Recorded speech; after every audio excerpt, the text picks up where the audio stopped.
Hello, everyone. I'm Jason Bosch. I am here once again with Allison McDowell, and we just got back. Well, maybe a month ago, but we were out in Utah, and then Allison came to Colorado, and we did. I think there's well over 30 videos now that we've put up from this trip.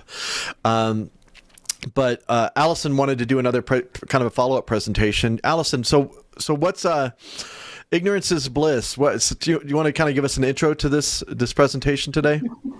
Yeah, well, some of it I wanted to sort of touch on our trip and offer. There was a bit of clarification about the nature of our trip. I think some confusion in a few corners about why we were going, and some of that involved.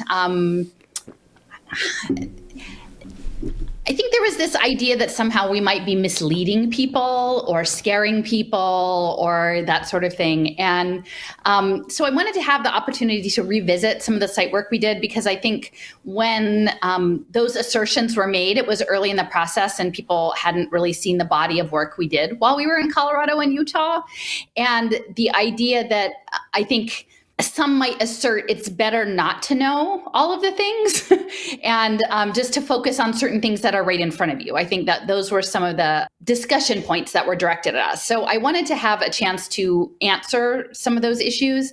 And then while I was working that through, I ended up as always happens to me, finding a lot more rabbit holes that linked some findings that we uncovered while we were in Salt Lake City area around computer-aided design, graphic design, and animation, also in Colorado, and the Metaverse. And I wanted to sort of integrate that in with sort of a thought experiment, really, for folks. At this point, there are still a lot of pieces that are being put together.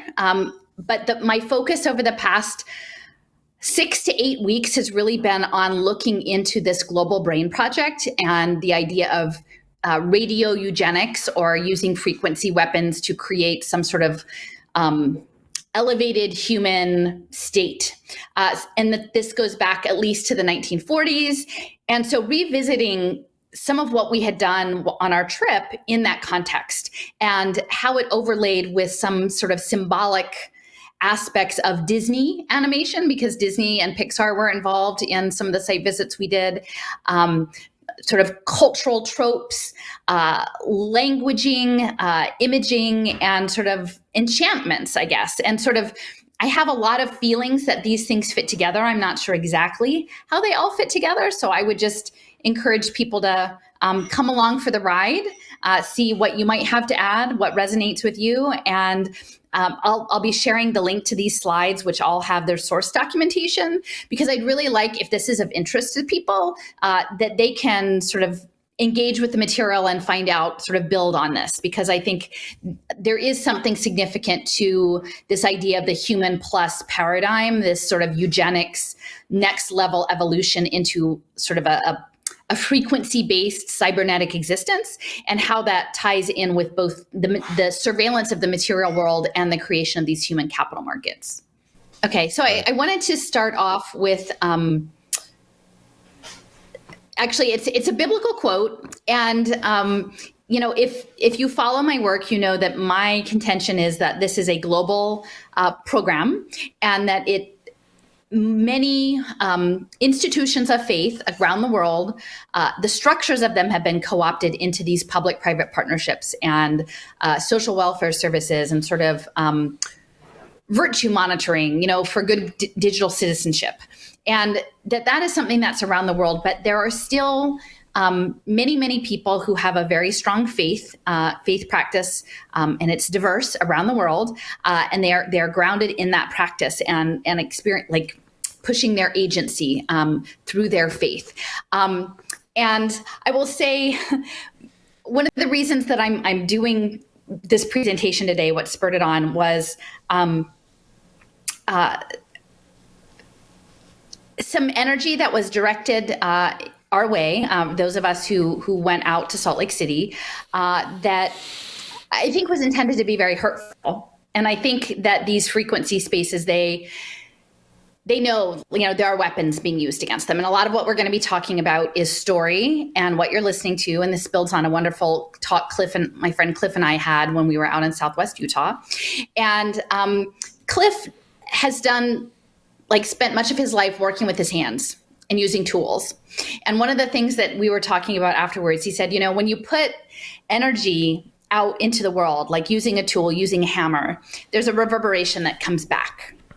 And so you have to be thoughtful about how you use your tools, because you're not disconnected from the tool and the plate you're putting your energy onto. That is all connected in a loop. And so I felt like there was a certain level of energy directed our way that probably wasn't going to reverberate well for the individuals who were sending it in our. And I just wanted to counter with this chapter from 1 Corinthians 13, primarily because I'm going to be talking a little bit about Alice in Wonderland.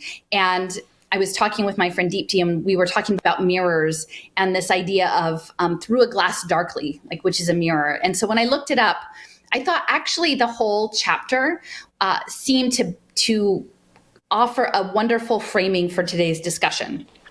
Because I'm not coming into this information, again, much of what I share is pretty heavy, from a place of nihilism. I actually feel very much that if we can get a handle on what's happening in the world and where the hurts are and where the inflammation is, that even small numbers of people who are clear thinking people, as John Trudell has said, that we can make a difference and we can put our energy into the field, and that we can intervene and redirect some of these things. Now, can we stop all of them? I'm not making any promises, but that's the story that I'm living in. And so I think to be able to put out care and love and charity is important. And so hopefully putting out that sort of energy, it will be reciprocal, and we will have that reciprocated back onto us. So some of the passages that I've seen, they substitute love for the word charity.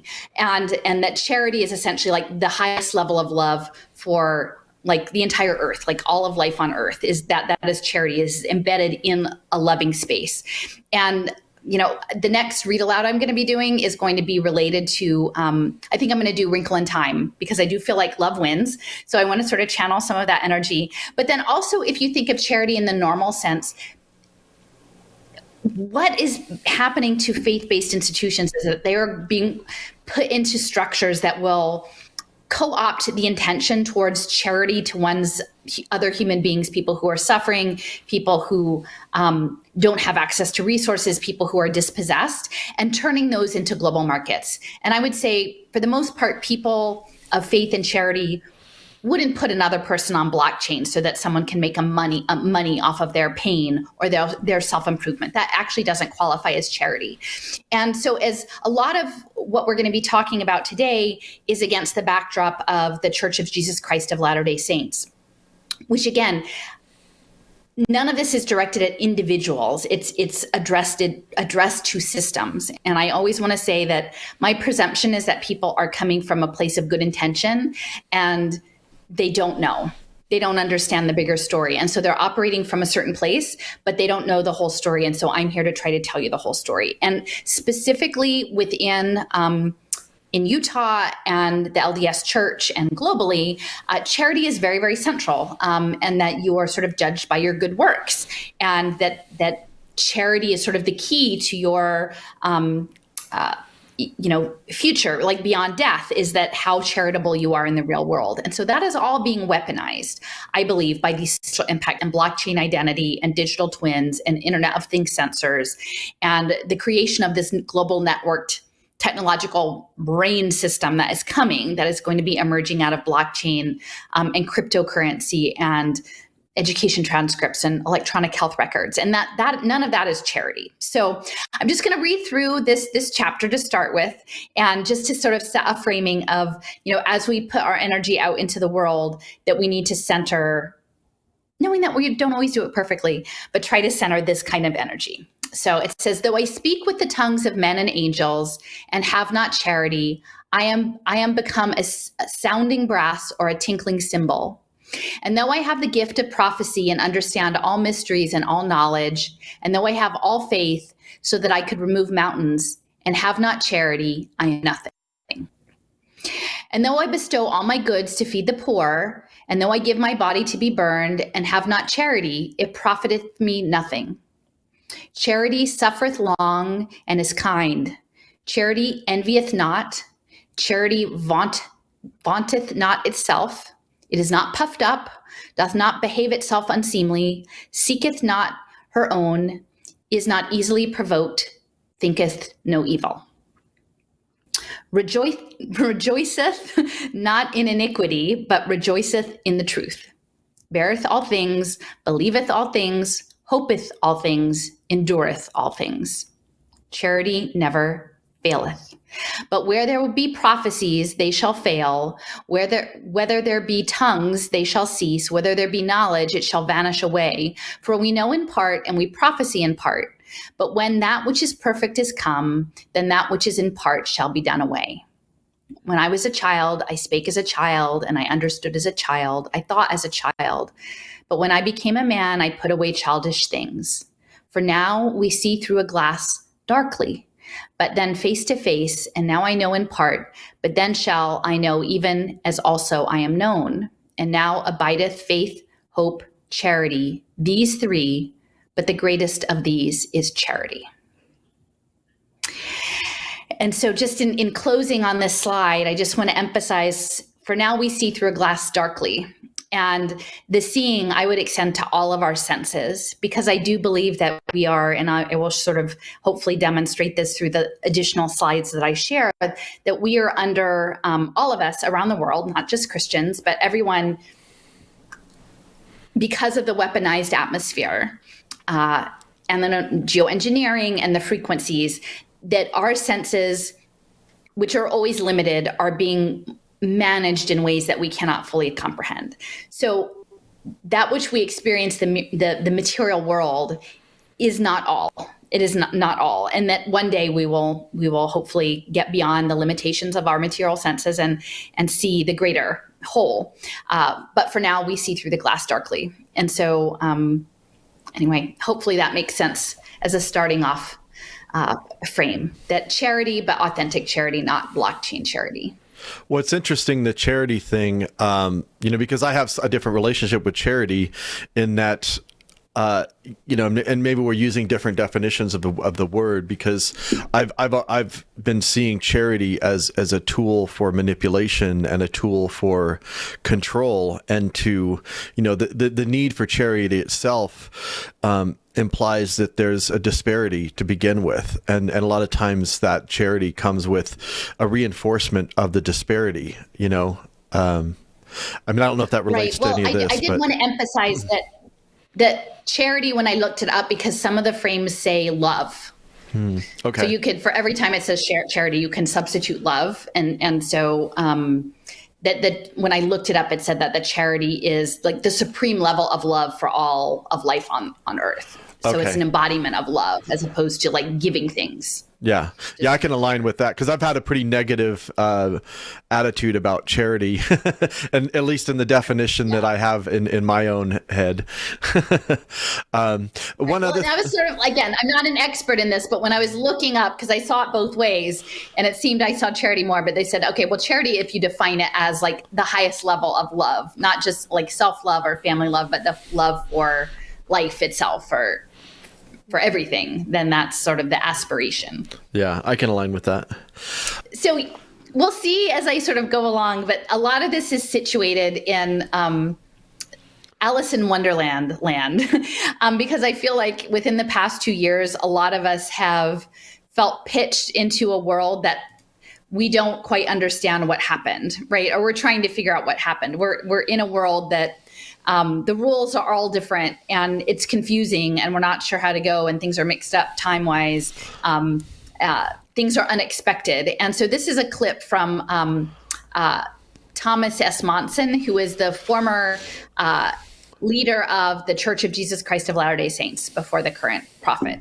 And it was a short clip that he shared online, because I was just curious if there was a clip with Alice in Wonderland and the church. And so in it, essentially his framing is that sort of we all have choices. We have choices and we have agency. And there are these two paths that diverge and they go in different directions.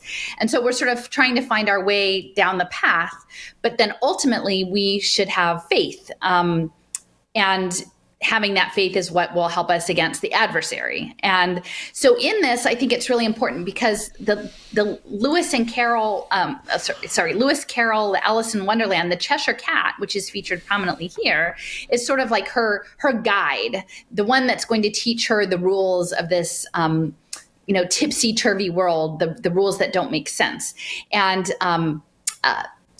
Lewis Carroll was actually that was his pen name, but the actual person was a mathematician and a logician. So they talk about the disappearing Cheshire Cat being connected to sort of abstract mathematics, and that there's a lot of mathematics woven into the story. But I do think that in this moment, what I wanted to try to, again, as a framing remark, center the idea that we do have choice. I believe that we still have agency, and that how we are acting in this moment of confusion matters, and trying to have clarity matters. And every person is on their own pathway. As he said, these paths diverge and you choose. And, many of us who, are standing in opposition to the biosurveillance that's rolling out, like, we're on different pathways than the people who are accepting it just at face value. But even within those who are resisting, there are different paths that come off of that. And so at this point, I think I would consider myself, for whatever reason, in probably a very small side path of this, but I'm following my own journey and I'm following my own instincts, because I know that what's happening here is weaponized narrative and information warfare. And so I'm doing my best to listen to my own internal guidance and follow the route that makes sense to me from a value standpoint and aligns with my worldview. And we don't all share the same worldview, so that's understandable. So I just want to make clear that those of us who went to this conference, we were all going of our own volition because we feel like it's on the path that we're on. And we don't expect everyone to follow our path. In fact, we're pretty sure most people won't be on the same path.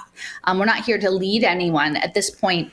The information, the material that I put out, and I'm very, very grateful to Jason for providing so much support in documenting this work, is to, as we gather the pieces of this puzzle together, to make them available freely to other people so that you can use them in a way that makes sense to you. I mean, we just ask that you don't use them to hurt people, but we're trying to document our journey. And so it's as if, rather than that we are leading you somewhere, it's more that, if you want to look over our shoulder as we're on the way and then maybe help us along, build up the pieces and put the puzzle together, that's great. But we're doing this with no expectation, expectation of having this be our business or to be building a following or anything. At this point, we're doing it because we feel that this is our quest to do it, but not for any necessarily immediate reward. Clearly, we're really just very small fish in a very big ocean. But we find it satisfying, I think, to do this work because we're doing it for our own internal satisfaction. So I don't know, Jason, do you have any? I don't know if I'm finding satisfaction in this, but oh, come on. I mean, it's interesting. It's certainly interesting to learn out about all this. But I mean, for me personally, it feels weighty. It feels very weighty. But I guess I'm driven by I just feel like that this needs to happen. Like this needs to be talked about, and so I guess. I definitely have the intellectual curiosity thing going for me. But at the same time,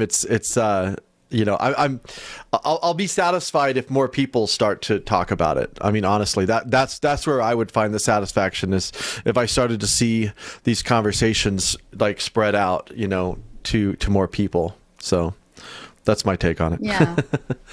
Well, I can appreciate that. I think I've sort of changed what my expectations. And because I think if you have certain expectations that seem insurmountable, then it just gets frustrating. So I've reframed my expectations. Maybe you're somewhere in between. I don't actually have any expectations. I don't Okay. I have no expectations. I've divorced myself from the outcome. Okay, cool. All right. Well, so we already touched a little bit on Alice through the looking glass, and the image on the cover there with her and this mantle. There's actually a mantle that's eerily similar to that in my living room, about 3 feet from where I'm sitting. I live in an 1880s row house, and we have a black slate mantle with this big pier mirror. So it's quite interesting, and you see the clock next to her, and so.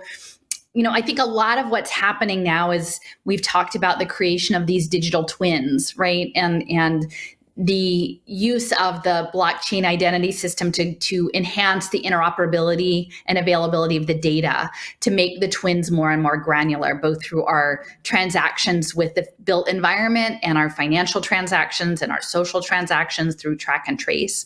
And actually, ironically, in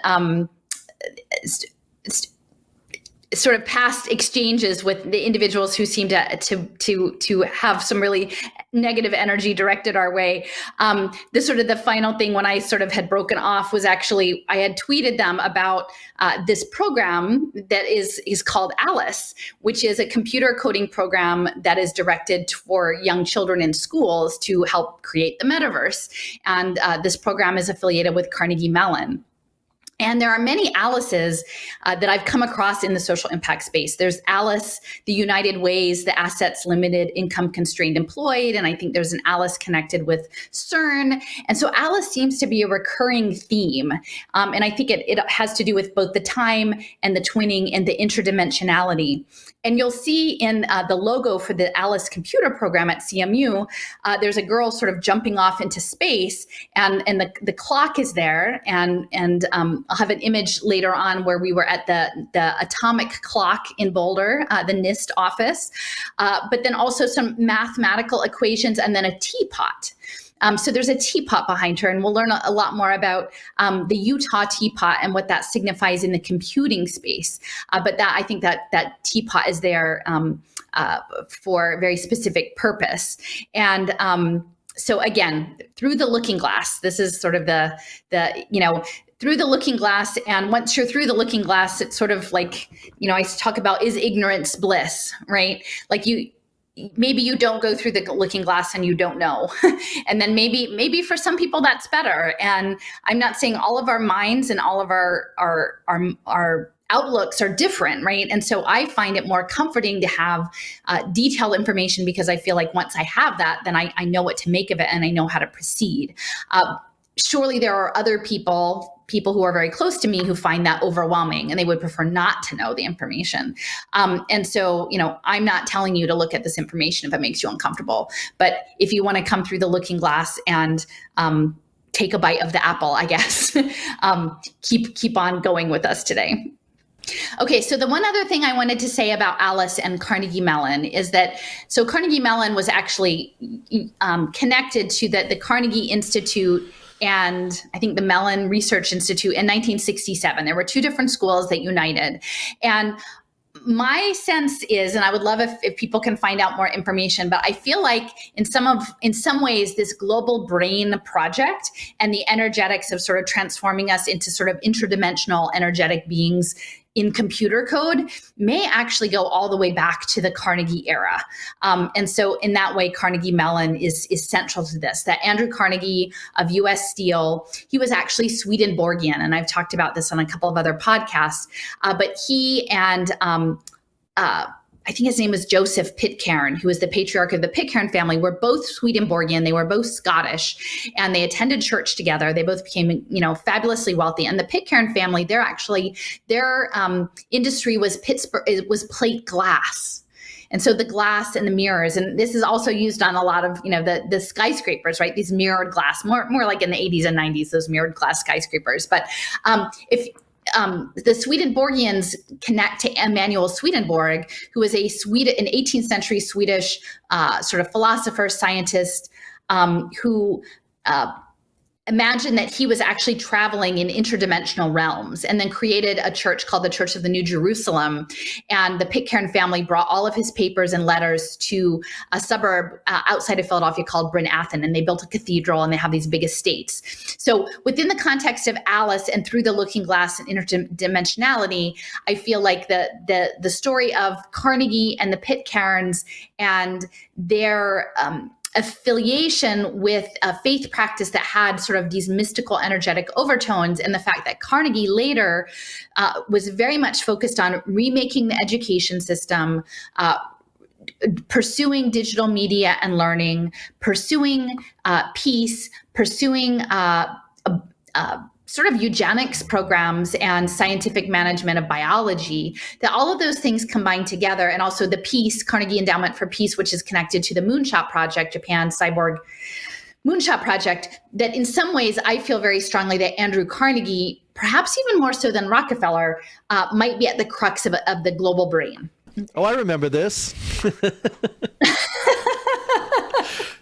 Yeah, so this was our trip up Little Cottonwood Canyon to Alta Ski Resort. So this was sort of one of our. This was on the first day of spring, and we were. As you can obviously see. Yeah, exactly. It ended up being well. The road, it would have been fine had the road been plowed, but there was no plowing going on, no salting going on, and we were stuck in a little tourist sedan rental car, and it was not properly equipped for the grade that we were on. But we made it. If not all the way to the top of Alta, at least within sight of something that said Alta Lodge. And the reason that we went there, and again, some of the little interventions that I do, part of it is sort of a tour guide to dystopia, but then the other part is sort of like rebalancing these energies by telling the story of the places and then leaving a positive intention on the space. So the Alta Ski Resort was actually the site of two different significant gatherings. In 1967, it's where they planned out the ARPANET that became the internet. And then also the Human Genome Project.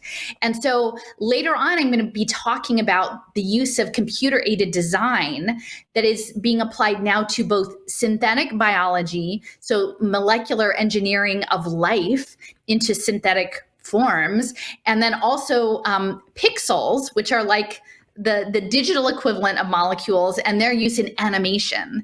And so this concept that goes across the board of creation, being a content creator, using the most basic building blocks of the world, both pixels and molecules, to create new products, I guess, for sort of empire, this digital empire that's being built around us, and then the impact that has on life on the planet as we are sort of pushed and shoved into this metaverse age. So this Alta was sort of a very central, pivotal moment in our trip.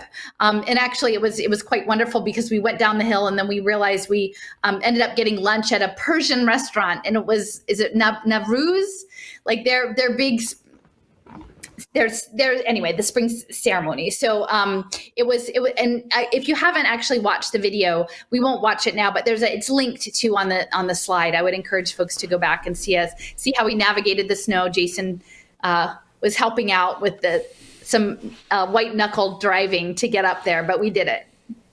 Yeah. Do you have anything to add? We made it. Oh yeah, no, I was just 5 minutes before I was making jokes about Lynn Davenport was following us in an actual SUV with 4-wheel drive, and she got scared and turned around. I'm like, this is nothing. This is fine. She's got a 4-wheel drive. I don't know if she's turning around. 10 minutes later, I'm like, I don't know about this. So we made it though. This is a bad idea, but we can't stop. Yeah, for sure. But we made it. So, and this is just an image from, actually, this is my Texas map that I made, my giant Kumu Texas map that I haven't gotten around to sort of writing it all up. But if you click on the source link, you can actually access this map and see where the Alta Summit, Alta Ski Resort fits into the overall Texas program. This is sort of situated near Moon Project, and incidentally connected through UT Austin's connection to Sony AI in Japan. But again, the Human Genome Project happened in 1984, and within the context of the radio eugenics project, it's important to know that it happened under the context of this Radiation Effects Research Foundation. And this was an organization that had been set up after we dropped the atomic bombs on Hiroshima and Nagasaki to follow up on genetic mutations that resulted from that in the survivors and their children. And this was through the Atomic Bomb Casualty Commission. So it's very interesting that even as of 1984, there was still quite a bit of scientific research around the impacts, but I think my feeling is increasingly that bombing did not need to take place for strategic purposes for World War II, and that it was both it had other aspects. One, to remake Japan to be what the West needed it to be in sort of the post-war age, the high-tech economy, to catalyze the threat of the Cold War and keep everyone in their place during sort of the Cold War mania, and then to pursue this scientific investigation about what the long-term impacts of radiation were, because they actually did want to change the nature of humanity through tactical use of radiation, and this was the opportunity that they could use to do that. Later on in our trip, we went through Southeast Utah and did some work around the uranium processing, which is, again, connected to both the Manhattan Project and the Cold War, and the radiation after effects from the fallout that happened in the West. And then we went on to Colorado, where I gave a presentation in Denver, and we did some site work around Boulder. And one of the places that we went actually was the NVIDIA office in Boulder. And when we were going there, we did that, and we visited the atomic clock, which was run by NIST. And the atomic clock in Boulder it operates on microwave frequency connected to a cesium molecule. And cesium is a company that is working on simulation processes, and they're actually they have a podcast called the Open Metaverse, and one of their guests was a gentleman who is connected with NVIDIA. And during the course of the podcast, and this is something that Jason was a little bit more familiar with, they were talking about the software that they were using. And this is I think open scene descriptor. So if you imagine the metaverse, that they need software that they can start to standardize it. And they need for the metaverse to be open source because it wouldn't get built otherwise. They need it to be coordinated so that everyone can do their part to build out the metaverse. Only access to it will probably be conditional and by payment or subscription or behavioral script. And then one of the other pieces of software they mentioned was something called Maya. And Maya came about through Autodesk, and it was converging several different computer animation programs that I think were happening in the 90s as Hollywood and video game graphic design became more and more sophisticated. And so Pixar became involved too. So Pixar sort of had its involvement and uses Maya quite a bit with Autodesk. And it occurred to me later that Maya, as a concept, and someone had shared this with me, both Raul and Deepti, that in Sanskrit, it actually means the grand illusion. And so I felt like understanding how they program animation, right, to animate life, to bring something alive, using a digital interface to create something that seemingly replicates 3 dimensions, is very much about using this computer-aided design to manifest a new reality. So this is the digital reality of creating animated life through entertainment. It's universal scene description is the Oh, okay. Universal scene description. Yeah, that's the Pixar's. Sorry, I misspoke. So then if you equate the idea of Maya and using animation and, again, in coordination with the universal scene description to create this standardized metaverse, you've also got different kinds of computer-assisted design software systems that are being used in bioinformatics. And this is... it seemed like a pretty accessible reference to talk about synthetic biology, but the idea of expanding biotechnology as a field that creates new biological parts, devices, and systems, or redesigns existing ones so they produce a substance or gain a new ability. And so that is being also done through the computing system, through a digital interface, only now if it's in molecules. Instead of managing pixels, you're managing molecules.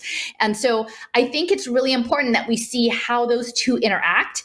And if you can imagine it like in the looking glass, right? Perhaps on the one side, you have your material reality self that is being engineered through synthetic biology redesigns, things in your environment, things that are connected to medical interventions, food interventions that are making you more in sync with your digital twin, which is if you go through the glass darkly, on the other side is the animated version of you, the granular blockchain digital twin of you that exists. So these are sort of, in my mind, the way I've been thinking about it lately, the two sides of the mirror, and they're both being engineered to be more and more seamless and to work more and more in a complementary fashion. Okay, and I would encourage people. I've said it often, but Nippon Telegraph and Telephone is a key partner in the Japan Science and Technology Agency's Moonshot project, and they have quite a robust selection of white papers about these digital twins. So I think in this screenshot that I have, which again is linked to in the source material, and there's some white papers on digital twinning, you can see the material individual standing, and then you can see sort of in this cylinder, sort of the specimen digital twin of him in a pixelated version. And so if you imagine that the material version of him, of this gentleman, is going to be subject to greater and greater molecular synthetic biological intervention to make it more and more in sync with the pixelated version of himself. That's sort of where I'm seeing the two different sides of the twins across the looking glass. The other thing that I wanted to add into the conversation, as I mentioned, we went to Southeast Utah. Radiological exposure seems to be central, radiation and frequency in combination with nanoparticulates, nanomachines, in the idea of creating these twins. And when I was working in the education space, there was quite a bit of activity in the city of Rochester, New York. And that was the site of the National Center on Education and the Economy. It came out of the Carnegie Foundation, and it was Mark Tucker for years and years led that. And so it was the idea of creating an engineered educational system aligned with the workforce. And for the most part, the conservatives were the ones who had their eyes on that, which was really good, only they were imagining that it was about a communist plot, even though generally all of the programs, or socialists maybe, were aligned to industry and the U.S. Chamber of Commerce. And so that's where I was for quite a while. I kept saying, but IBM and these other big companies aren't communist, they're capitalist, which I think is still the case. But ultimately, the end game isn't about simply managing capital management of human resources, although that is a part. It is about getting enough data to create the twins and catalyze this global brain to sort of take over the existing noosphere of our natural energetic connectivity of consciousness, and to sort of overlay this digital neural prosthetic, I guess, this engineered entity, which is the internet of bio-nano things, which is what is coming. And so within that space, the radiation and the copies are really important. So Rochester was also the home to both Kodak, and Kodak, was part of all sorts of different kinds of photography, especially in the Cold War, but also had holographic film, and I've talked a bit about I've recently read Michael Talbot's book about the holographic universe, which I found really fascinating. And then the other thing is Xerox was centered in Rochester as well. And Xerox's copies, right? Both photocopies, photography copies, photocopies, and the Xerox copiers are based in mirrors. That's how they work. It's light and mirrors. And so, you've got the mirror element again. And Xerox itself, actually, they had the technology for quite some time, like in the 19 teens and 20s, but they couldn't get enough capital to bring it to scale to really refine their product. And when they finally were successful, the money that helped them get their big break came from Battelle. And the Battelle Memorial Institute is in Columbus, Ohio. And Battelle, as an entity, was the coordinator for the processing of the uranium into plutonium for the Manhattan Project. And then since then, actually has been very active, and I'll show a slide later, in recently part of this Partnership for 21st Century Skills program. So you've got the radiological and you've got the twinning and you've got the holography. And then I would say also, I'll have to double check, but I think there's the place where Joseph Smith had his revelation is not far outside of Rochester when I looked it up. So there's an LDS connection there as well in upstate New York. So all of these things, I don't know exactly how they all fit together, if they do, but they're all in geographic proximity. And I think thematically related to what we're seeing now in the emergence of the digital twin environment.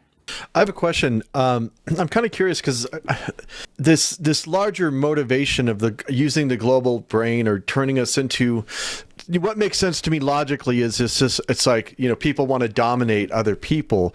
But I mean, we're talking about it sounds like almost like you're saying that there's something beyond just a certain group of people trying to dominate other people. Is that right?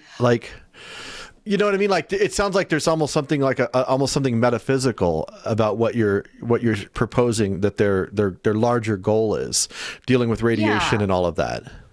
Right. Well, my sense is, I've always talked a lot about the domination principle. And that's something that I really appreciate about Stephen Newcomb's analysis. But I don't think it's finding the individuals. I keep having this conversation. They're like, there's a few people who are in charge of all these things. And on the one hand, I would say the vast majority of the population is not aware that these forces are even in play. They don't know the story that we're in. They're in a different story. They don't know that this story is even an option, right? And so the things that are advancing are happening because of culture and civilization and social conditioning, that you just get up and you do the thing that you're expected to do because all of the individual parts don't seem like a problem. For the most part, the individual parts themselves, when they're disconnected, are not actively causing huge amounts of harm. Some are, but for the most part, as you were talking about, the professionals, you just go ahead and you do your thing, right? That you don't see oh, by the way, the Xerox copier and the academic blockchain badges and the digital twins and ultimately, living as a holographic avatar are all connected. People are never supposed to see how all the things connect.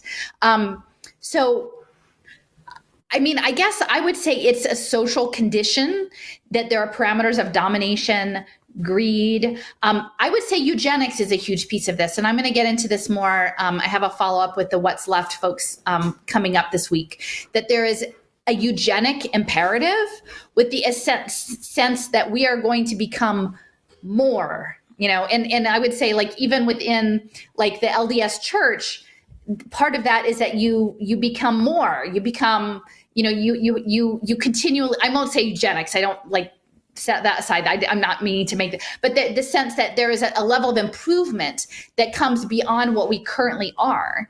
And that a lot of the systems that I'm seeing come into play through Rockefeller, through Carnegie, were happening in the late 19th and early 20th century as and I'm still not sure that they actually understand all of how the body works, but as they thought that they were understanding it better and to have more scientific management, that they were scientifically managing crops and animals and why not people? And we would create sort of a superior society that clearly ended up, with the rise of, the Nazi party and where that all went.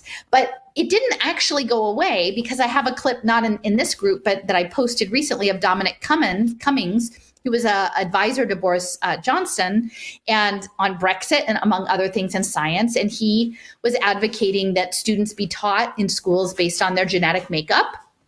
And he was behind sort of like an ARPA-like think tank, Skunkworks in the UK, and there were hearings on it. And there was an elected official who's a Black woman who asked him straight up, do you think eugenics is a science and should it be supported? And he sort of dodged and he just said, well, I don't know what you mean by eugenics, but synthetic biology is certainly great. And we've really needed it in the pandemic and it's wonderful. So there's a confusion as to what eugenics is. And then it even gets muddied further, and it kind of relates later to what we're going to be talking about with, Disney and Pixar, is the whole superhero, right? We're meant to sort of oh, maybe you'll get bit by a radioactive spider and get special powers, maybe.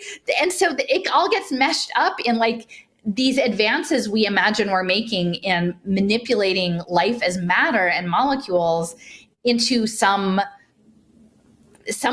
uplifted, but really I think it's a dominating and a misguided enterprise. But we've created an entire health system around this whole model, right? And so it's aspirational, I guess, but it's aspirational that's coming from a place of population management and eugenics and sort of Malthusianism too. When it also feels like it's trying to put us into turn us into pieces of a superorganism or something, which really means the elimination of us. Like we are no longer, us. We are just some part of something else. But it's not like in a good way. But it seems like madness to me because I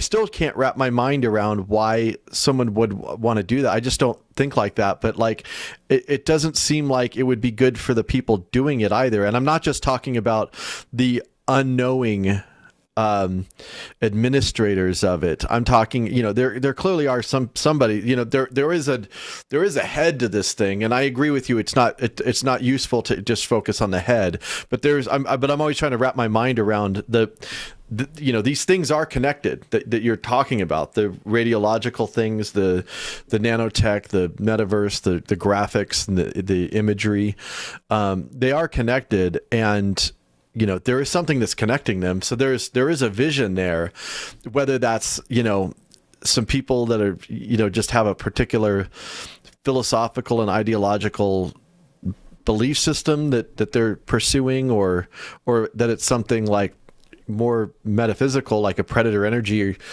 thing. But it's well, it's interesting because I had a conversation with Deep D earlier this week. So on one of my Twitter threads, someone said, well, the wholeness and the oneness isn't a bad idea. It's just getting hijacked by the bad people.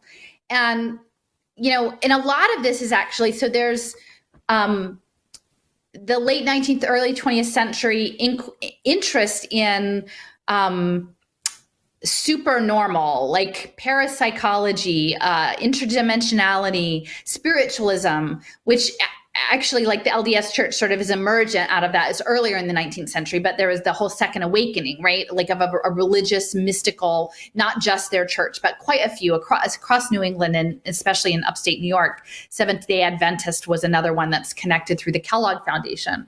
And so there's this emergent, but in India, there's this very, very rich tradition, right, of meditation and disciplined minds, and in which people's goal is to overcome Maya, right? Overcome the illusion of the material world and be unified. And so I was trying to get a sense of how that fits in, because another way to look at it is that maybe there are other forms of existence that are bioelectrical that do not represent as we are in material bodies, right now. And that, there's a line of thinking that says we're born into this earth, into this for a purpose, to experience life with all of the good and bad that comes with being a material body and kind of a joyous and beautiful, but also messed up and sort of broken world. And that there are learning experiences to be had. And so I was asking her, is the standard that everyone, who are is the worldview that you're supposed to attain this oneness, and that's the standard goal, or is it something else? And she was saying, and I hope I don't get this wrong, but that the oneness was a little bit more like a Shiva energy, and not destroyer, but the transmuting into something else, but that and I'm going to miss the name of the goddess, but it's like the feminine energy is the material world, like the earth and nature. And so that really in the material world, channeling the feminine side of things is holding space to nurture the material world here on earth. And there's there's not one that's right and one that's wrong, but there's different groups that sort of ally with different things. And so for me, there may be many people, because clearly the meditative practice is huge, right? And again, Western practice has co-opted and in many ways probably taken things off track from their original, their true origins, but that there might be people who do just aspire to be beyond the material. And then maybe there are some of us who aren't. But it should be informed consent. And my big thing that I'm running around saying, there's no informed consent here. People don't know what story they're in, and they're not, the choices, like the Alice in Wonderland paths they're taking, they don't know actually where the road goes. And you should let them know before they pick so that they actually have an informed decision about it. Well, my argument is you're not actually the majority of people that go into this new thing, whether or not they can actually do what they want to do or not, cease to exist. Essentially, it's only a handful of people that are going to, if that were the case, that they could actually do that. Like, there's a handful of people that would get to have any agency or have any like real life in that system. Like, we're just basically submitting ourselves into this thing that eliminates us, and whether or not, these other people get to, we're just cells in the body of their.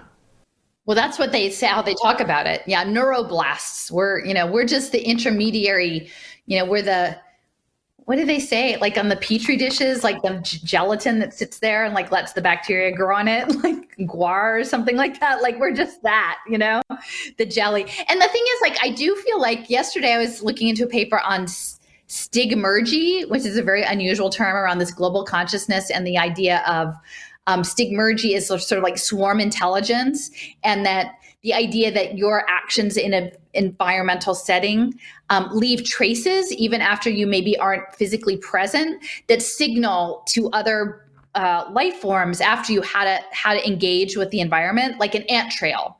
And they also talked about termite mounds, like when there's damage to a termite mound, there's disorganized behavior, and then it gradually becomes more and more organized because they drop piles of dirt and then the piles grow and then they rebuild.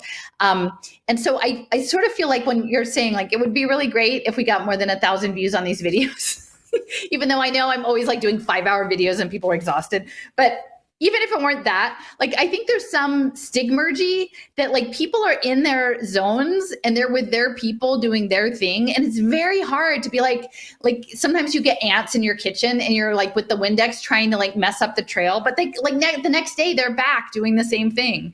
And so I think there's a tremendous resistance to like get people out of their rut. So maybe you just gotta like work with what you've got. That's funny. All right, well, let's jump to the next one. Okay, so this is just another slide by Battelle, but I think his name is Chris Fall. He is a head of science administration for the Department of Energy. And so this was a video, and I would encourage you guys to watch it, but it's at the launch of the Japan Moonshot Project in December of 2019. So the timing, right? And in this, the first 20 seconds, he's actually telling the group, the assembled audience, that he's not really here. He's just a sophisticated hologram. Okay. And then underneath is this. And that was a joke. He was making a joke. That was meant to be a joke, but it's kind of like, once you know that literally goal one is that you live as a cyborg, it's not that funny. Like, it's not really funny because that's what they're trying to accomplish. And then underneath is Battelle for Kids. And again, Battelle being the uranium processing, into plutonium for the Manhattan Project. But then later, they ended up running 8 Department of Energy labs, including like big ones like Lawrence Livermore and Oak Ridge. And, Chris Fall is with the Department of Energy. So literally the people, he's showing up at we're going to turn you into a cyborg by 2050. You're okay with that? And then the entity that is in charge of creating 21st century skills for human capital, which will again create value for the impact investors, but meanwhile guide children to accepting their life of hive mind consciousness or becoming the cyborg. They're literally being put, like this public-private partnership, in charge of millions of children's educations. And they have something called, it's a competency-based education model, portrait of a graduate. And I keep thinking portrait of a graduate, it's like x-ray of a graduate. It's like, some sort of like nano level x-ray of like every aspect of the inner and outer you of a graduate. And that's what they want, is your digital twin. That's the portrait that they're after. And, again, a lot of this is really based in Ohio. Knowledge Works and Strive Together are there. Battelle is in Columbus. And then the World Institute project that sort of birthed through Julia Stolman and Fritz Kunst, this Foundation for Integrated Education, where their goal was the global brain. That was out of the Western Reserve University, Case Western, which was in Cleveland. And of course, Cleveland is where Rockefeller grew up and where Standard Oil was incorporated. So there's just a whole heck of a lot going on in Ohio for, I thought Pennsylvania is a pretty boring state. Like, I think Ohio is a pretty boring state. Like, we don't really think about these sort of mid-sized states as holding a lot of this program, but it really does. And Battelle is really central to it. So part of the, when we're talking about animation, what story are you in? And, Cliff and I had this really nice conversation out in Utah about story, right? And what view do you have? Like, what view do you have? And that you can, with thoughtfulness, change your view. Like, you can't change everything about your material reality, but sometimes you can change how you reflect on it, right? And so they know this. And they literally, there's been a lot of discussion about this, about consensus reality and using digital media and social media to create consensus reality. And so I've written a number of years ago, way before the pandemic, about social impact media and the way in which they were going to not only use media for propaganda purposes, but actually track the impact and use that for impact markets as well. And then these markets were going to be really sophisticated because of all of the ways in which we interact with smart devices and the way in which these devices can also start to sense our emotions, smart televisions, laptops, phones. You're consuming media and then it's watching how you watch it, right? And then it's feeding you the next thing based on what your reaction was to the last thing. And so they're building your reality. They're editing and curating your reality for you. And increasingly, that's going to actually be through augmented and virtual reality. So the Skoll Foundation, I believe this is 2019, they have like 120 page paper called The State of Social Impact Entertainment. And it's about television, it's about documentary film, it's about mainstream film, it's about virtual reality. And they straight up say, like, how do stories change your brain? That we can change your brain with an effective story. And they're going to use it for impact markets, but they're also going to use it to teach the global brain how to be human and to build your twin from a social, emotional, behavioral standpoint. And that's the way in which we interact with media is going to be really central to that. And a lot of it the impact will be tied to the Sustainable Development Goals. So they will be steering you. And I mean, Jason, I would be interested in sort of your take on it, because, there's a whole section on documentary film. And I've written about that, how investors in the film space, and I don't know if it's necessarily people who are providing money for films to be made or money for films to be distributed, but there was a woman who was a Harvard business professor who's now sort of a venture capitalist in the documentary film space. And she says, we're very, very strategic, that we are looking for films that will change legislation to accomplish the things that we want to accomplish. And, a number of those documentary films were around creating markets for social impact finance, like around, say, early childhood education in that case. Yeah. And that was my frustration with showing these films, because I wanted to educate people about different issues. And increasingly, they just, finding a good film is actually very difficult, where you feel like, okay, this film is just trying to tell the truth about a situation. And more, I just felt like the films, when I first started Argus Fest in 2001, there was a little bit more purity in the documentary film world. Like, it seemed like there were more films where it was just like someone like me who just had a passion and wanted to make a film about something. But it seemed like, in like the mid 2000s, there seemed to be like a flood of money that came in there was a lot more documentary films being produced, and they were steering you in a direction, and you could see the direction when you came to the end of the film, where they proposed their solutions, and so, yeah, I saw a lot of this. And then Participant Media, which is funded, Participant Films, which is funded by Jeff Skoll's foundation, does a lot of mainstream movies too.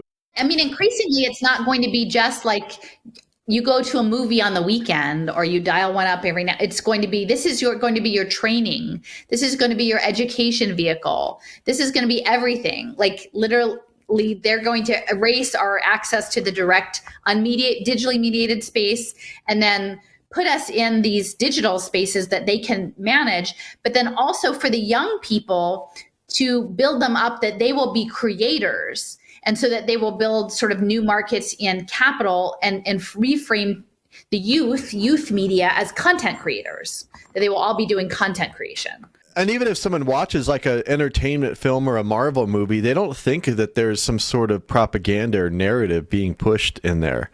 And people would, my friends would get mad at me. They're like, can't you just watch a movie without making some commentary? And I'm like, well, what they're trying to actually, they're pushing here. They're actually pushing an idea here that is not one that I agree with, but there's like a meta narrative to the story, Yeah. But people are, it's especially powerful if people Black are watching Panther it. was like that. What's that? Like Black Panther had a lot. Yeah, Black Panther was one of them that I kind of railed on, because I had a lot of friends that were like super excited about it, and they're like, this is like really pushing Black power and all this. I was like, it's about a monarchy, it's about extraction, and the sidekick is a CIA guy, literally a CIA guy. I'm just like, what? But they don't think about, okay, what's the narrative here? And girls in STEM, right? Science, high tech, Yeah, exactly. But it's you can framed, control the tools. It'll be great. It's framed as Black liberation, or some of them be women's empowerment or whatever. But ultimately, it's pushing you into these systems of money and power and digital. I mean, now like the volume of films and TV shows coming out that are promoting robotics and synthetic life and the metaverse and all of that. It's like it's exploding. There's tons of material that's coming out every year now. So yeah. Okay, so part of it is the selling part. And so, DARPA, as we know, is sort of central both to the technology space and now the health technology space. And, one of the things I came across a number of years ago that was really revealing to me was that Eisenhower's choice to his defense secretary who created DARPA, his name was Neil McElroy. And so Eisenhower didn't really want competition in the defense space because that was kind of his gig, but he needed a salesperson. And so they needed someone to sort of sell the Cold War and the defense aspects of the Cold War to the American public. And so they chose McElroy, who was actually an advertising executive for Procter & Gamble. And I mentioned a number of times that like my dad was a career Procter & Gamble guy. And again, you've got Ohio in the mix, right? And so again, he wasn't just a salesperson. He was literally in advertising. And, I have a tweet there that talks about like him, setting up, signing the legislation to create the ARPANET and became DARPA. And so you need someone to sell you on it, right? Because you create reality through the story that you're telling. And right now, we are literally navigating information warfare of so many stories that are being thrown out. And then how does one evaluate what you consider quality content, truthful content, character? And, again, I will just say, part of the reason that precipitated us doing this was that there were stories being told about us or how people saw us, that I feel like they're, depending on who you are, the validity of that story, which story you choose, there's two very framed. And so, I trust that people are adults, even though it is weaponized warfare and the information narrative warfare, that people can figure it out, right? Like if you look at people's bodies of work and their intentions, you make your choices and then you live with the choices that you make. And some of us make choices and we follow people that later on we feel like we've changed our opinions about, and we shift or whatever. And people might feel that way about me or, what have you, but we do need to be very intentional, because if you just go on autopilot about what you consume, what the media stream is feeding you, what your friends are telling you to watch, you're going to get guided, because literally it's a very treacherous landscape right now. And they know that. And I will say, just, it's kind of a silly sidebar story, but when I was little, Procter & Gamble, actually, they created the soap opera to sell their soaps, right? And so at the time, there was still a lot of, women were at home with the kids and they would be doing their chores during the day, and you might take a break and watch a soap opera. And, my mom, I can't remember which soap opera it was, but she had one that she was watching. And one day my dad came home from work at Procter & Gamble, and I don't know if it was me or my brother, but we ran up and we're like, Dad, Billy ran out into the street and got hit by a car. And my dad's like, oh no, like he's trying to figure out like what neighbor, like what happened. And like, it was on the soap opera. Oh, Billy. Oh no, Billy got hit by a car. But like when you're a kid, you don't necessarily fully comprehend. Like, we were still little, like what's reality? Like what, clearly somebody was upset and did it happen? Did it really happen? Like, and you consider that all of education, even like for tiny kids, is now going online and being connected to cybernetic feedback loops in AI. And like, oh, we're just going to get really screwed up with this. We have to remember where it came from. It's a military project.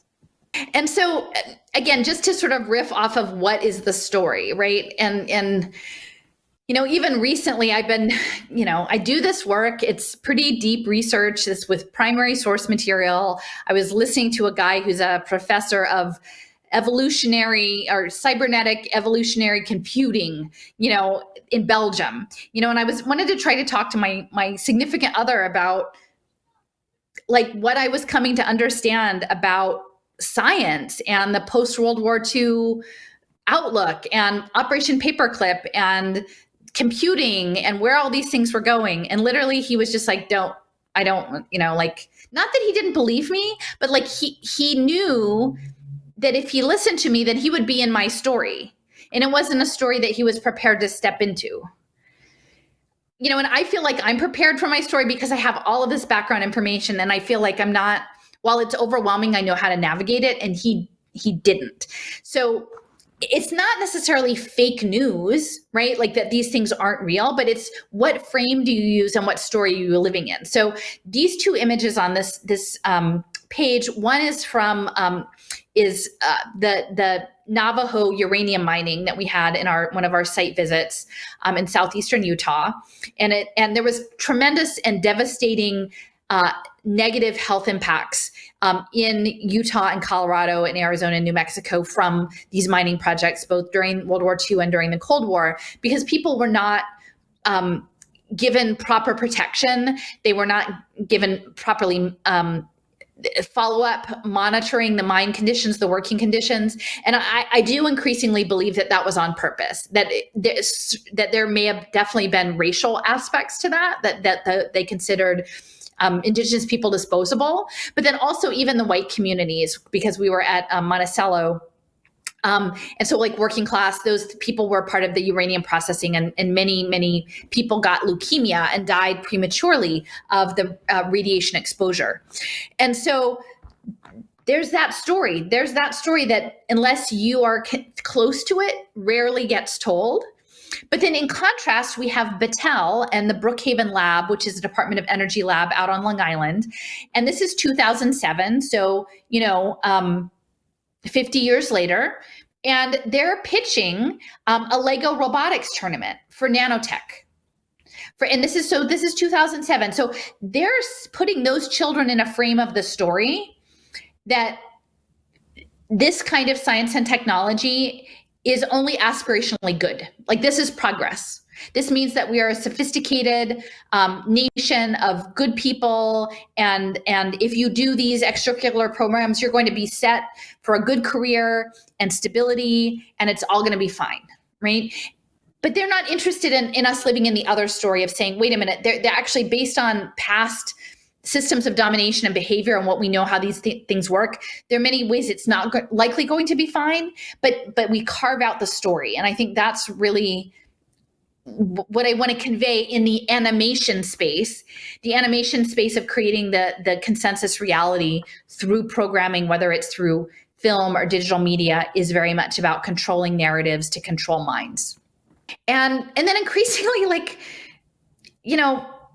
navigating this, they're talking about synthetic programmable hallucinations. And I include this in a lot of my slide decks. This is Dan Novi, his PhD dissertation in 2019, Programmable Synthetic Hallucinations Towards a Boundless Mixed Reality. And so this idea that they could remotely, through frequency, maybe in combination with nano machines or nanomolecules, create hallucinations. And whether or not it's generally dual use, so they portray this as something that you would consent to, and you would do that maybe as part of a psychiatric protocol or to deal with post-traumatic stress disorder. But based on having some exchanges with people who identify as targeted individuals, like it seems very clear to me that, and knowing like the number of Operation Paperclip scientists that came into the US and like that heritage, that this could very well be in use in ways that are that people are not aware of. And then we look over at, I have in contrast to like what's happening with Ukraine, and I keep saying we're in the looking glass. We're out, like, what is real anymore? Is it like an actor who's a president on television, who's a president in the real world? Like, what spectacle are we in? What stage are we on? Like, who's running this production? Who's producing this film that we're in? Because it's increasingly getting more and more unhinged, in our collective psyche of what exactly is going on here. Hallucinations, that's just like that's Alice in Wonderland story. It's just the story of Alice in Wonderland never made a whole lot of sense to me. I'm like, this is just bizarre, but like seeing it in all this context, it's starting to have more implications. Right. And so I guess this is an image that I just pulled, but I'm like the royal croquet game. So I will say, we tend to sort of be beating our heads against the wall, even though I say I don't, but like Jason produced this really lovely 3 talks I gave in Tucson last summer in July. And, we actually got a pretty good run with it, but and then it just dies. It just goes to the bottom of the pile. And then whatever the most current, snake venom videos come up, and then people are moved on to the next thing. Right. And so we have this rich body of material, and it's just sitting there. Right. And I'm not like the best promoter of my stuff per se. Like once I throw it out once, like I'm not constantly hitting people over the head with it.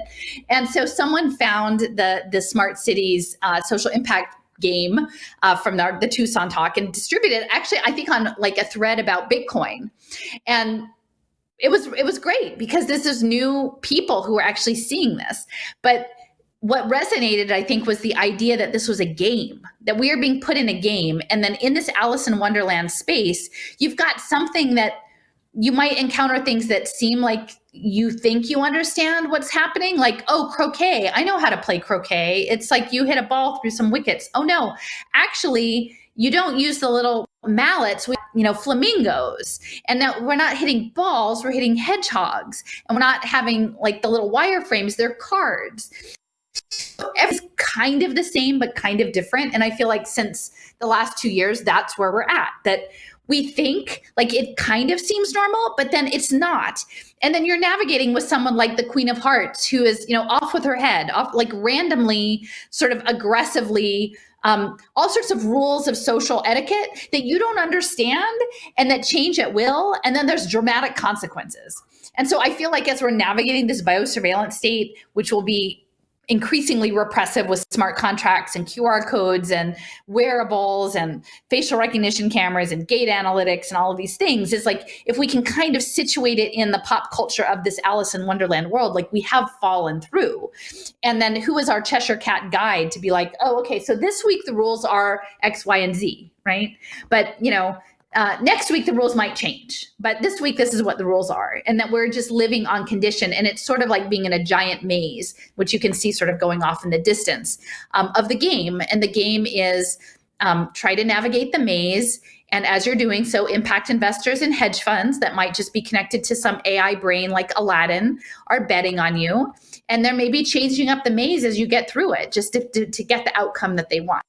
This is just a slide I had with I mentioned Maya before, but Maya, the illusion, under the influence of the 3 gunas, the soul is 1, misled by matter, and 2, subsequently entangled and entrapped.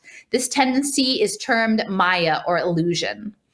Under Maya's influence, the Atman, the soul, mistakenly identifies with the body, accepts such thoughts as, I am white, I am a man, or this is my house, my country, my religion. And thus the illusion soul identifies with the temporary body and everything connected, race, gender, family, nation, bank, balance, sectarian. There's a false ego, and the soul aspires to control and enjoy matter, but in doing so, is frustrated in all of that. So, I guess I am still not exactly sure how to engage with all the material about this, because there is something I am kind of a materialist, even though I'm increasingly understanding the non-material side, and the fact that those in power, I think, are very aware of the non-material side, these fields. Julius Stolman's periodical, his journal was called Fields Within Fields Within Fields, so that there is something way beyond what we can see. And while I like the aspects of the material part of beingness, I like dandelions and putting my feet in the water, and having, I had Neil went to the Reading Terminal Market and got me a chocolate coconut egg, which is I haven't had in years for Easter. And I like these material things. But I do know that there is something more than that, and that we need to aspire beyond just those limitations. And I think knowing that there is this field in play that we can access intuitively actually makes it feel less overwhelming, because if you stay in just the material and you put our odds of prevailing over sort of these dominating forces just in the material, it doesn't look good.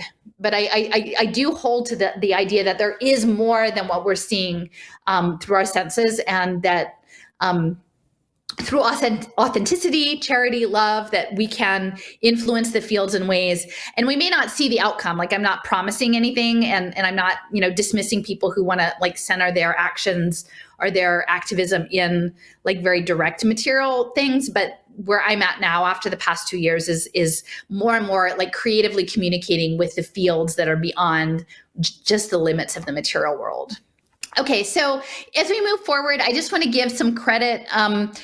My investigations into the global brain, I think I actually saw initially there was a Twitter thread by this person who goes by Schwabstack on Twitter. I don't know exactly how it's spelled, but they have a Substack that's called Schwabstack, and it was talking about this matrix plan.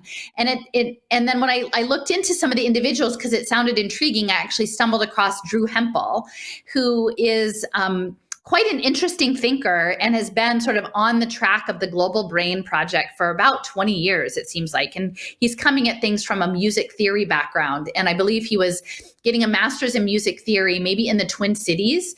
And he was doing sort of organizing in left-leaning spaces and also finding odd things cropping up. So sort of his experience of figuring out the global brain related to both his study of sort of non-duality and non-duality, maybe non-duality and music theory and his organizing. And he's written extensively. I don't know that we share exactly the same outlook, but the contours of the program were really, really helpful for me to understand. So I wanted to provide, this is a really good overview and a link to it in the slide deck. I also wanted to include resources to Jen Lake, who is someone I had connected with through Sophia Smallstorm. And she came out of the health space and questioning things that were going on. And actually, a lot of her analysis around atomic energy and radiation and health impacts and polio come from Jen. So she informed my outlook quite a bit, and she has a very interesting blog with really useful timelines. And of course, my friend Steffers.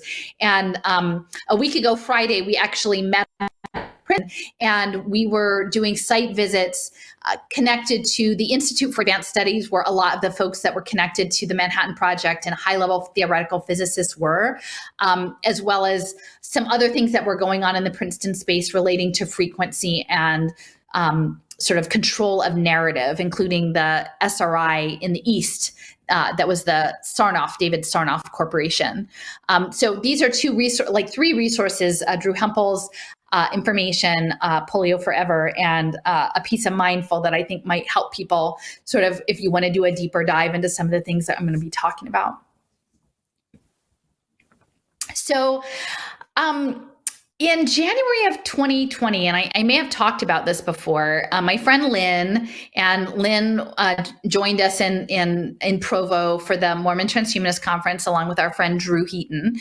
And but Lynn and I, the first time I met Lynn, I had flown in to do some visit her and do some site work also in Tulsa, and we were doing nerdy education reform tourism and looking at all the local foundations, and we ended up at Old Parkland, which is sort of like the choicest exclusive invitation only Dallas office space.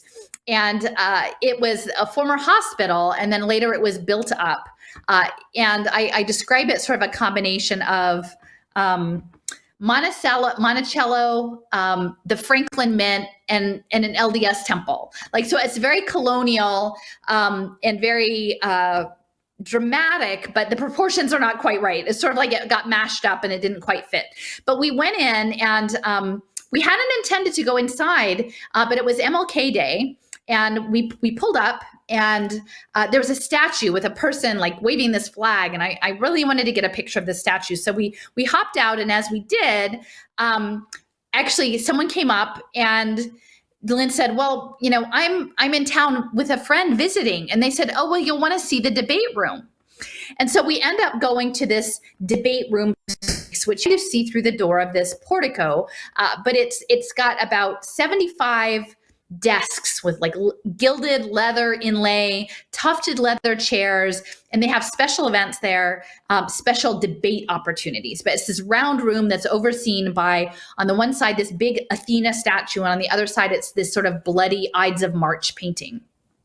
And so we wandered in, and there was no one in the building, and we were thinking, wow, like what's going on here? Like what happens in this space? Why is this here? And we came in through the back, and then we walked across the circular room. It's all very, you know, classical, very deluxe, even though this building was only built, I think, in like 2015 or 16. Like people don't pay for that level of woodwork. It was like all wood, a round room. It was very expensive. And we came through the other side, and we ended up in this 2-story foyer with this, you know, in carved portico, and you've got the owl over the top, and it says, "The power of speech is given to all, but wisdom to a few." Right. And so there's sort of like a certain level of domination and eugenics in that statement, right? Like only a few of us are wise enough to make the decisions for others. And so I wanted to take a moment, because I think what I'm trying to sort of go into, both in the history of radio eugenics and synthetic biology and animation, is all embodied in the wall of these paintings. And these paintings are all recent. They're like from 2016 forward. There's more paintings in the room than these, but I think this wall really is a tell about the program. So I'll just have closer up versions, but you can see. So I believe that at the bottom is FDR and Eisenhower on the one side, on the left, on the bottom, and then on the right is Churchill and Truman. And then above FDR and Eisenhower is Watson and Crick and their discovery of the double helix of DNA. And on the other side, you have Steve Jobs, and you have the apple with the bite out of the apple. And so I'm going to tell you how I interpret this within the context. Now, I will say in front of this doorway, there are 4 brass lamps that at the base have inlaid plaques, and most of them are about private property and securing your property and liberty and freedom, which I think ultimately there's this false narrative that you're going to go on blockchain and have free markets and liberty, when really what the global brain wants is for you to have a perception of liberty within limited options, and then for them to track your movements so that can be used to build out the global neural network. But the idea and the premise of free markets and free agents in this is really important. And then the fact that like ultimately all of life itself will become property. In my way of thinking, eventually it will be consolidated simply down to the BlackRock Aladdin computer is what, like, they'll just incorporate the world as a DAO, and we will all be owned by the earth. So Yeah, and I'll just real quick interject that, I'm always arguing with people about property, and a lot of people are thinking property in terms of, hey, I want to own a home and I want to be secure in my home and I want to own a car or whatever. And overwhelmingly, I mean, like way overwhelmingly, the property is actually used to dominate and exclude people from owning a home and having these basic necessities. So property is the exact tool, the legal tool that's used to justify a great deal of horrors and actually theft of liberty all over the world. And that's what kind of blows my mind around a lot of people that are like libertarian minded, is they just don't, they're not actually seeing that's, forget about the theory, look at the real world, look how the real world actually operates, and it's disconnected from the theory. So I thought I would just throw that out there. Yeah. Okay, so this is just a little bit closer up. I apologize that the pictures are not better, but I think so. This is sort of my interpretation in terms of the roles that these individuals play in my understanding of this Global Brain Project. So you have FDR. Again, there is a mythology, at least among the sort of liberal set, about FDR. Ultimately, he was put in place to save capitalism and to create to further engender sort of divisions racially around like protections that were given to certain classes of labor and not extended to Black communities. And he and Churchill collaborated on this sort of in the pre-war era. I think it's the Atlantic Conference. Essentially, it was laying out what would happen after the war was over around markets and market access, right? And so FDR got the ball rolling on Bretton Woods, what would become under Truman the World Bank and the IMF, and the central banking structure. And then you have Eisenhower, who again presided over the turning up of the Cold War, the heat in the Cold War, and got DARPA set up and sort of helped establish the military apparatus to weaponize space and the atmosphere. And then you have Churchill, and so one of the things I'm intrigued with Churchill lately in the work that I've been doing around the global brain is that there was quite a bit of interest in the early 20th century around, like I said, the paranormal, psychical research, the idea of applying scientific principles to more esoteric subjects. A lot of it involved looking towards India, and Churchill has his own baggage in that regard. But this was also informing early science fiction. So H.G. Wells, it's sort of the intersection of the Fabian socialists and the spiritualists, including Arthur Balfour, who later helped, enable the Balfour Declaration and create the State of Israel and became the prime minister. Like, he was part of this Institute for Psychical Research. So these aren't just crackpot individuals; they're very elite connected individuals. And within that space of sort of eugenics with the Huxleys and H.G. Wells, H.G. Wells was already writing about atomic weapons in 1912 and had quite a bit of influence on Churchill and his idea towards the weapons. And so there's part of me that wonders if there's some aspect of like the inner workings of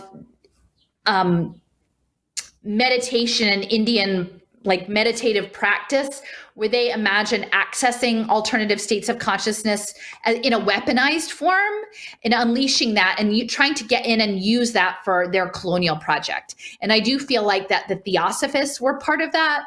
And Fritz Kunst, who worked closely with Julius Stolman, he was in India with Annie Besant. Now, he's North American, but he came up in India. And clearly, at the highest levels, there was a lot of interchange and interest in applying sort of a Western scientific outlook towards these very powerful cultural practices, and then ultimately trying to figure out how to leverage them towards their empire building project.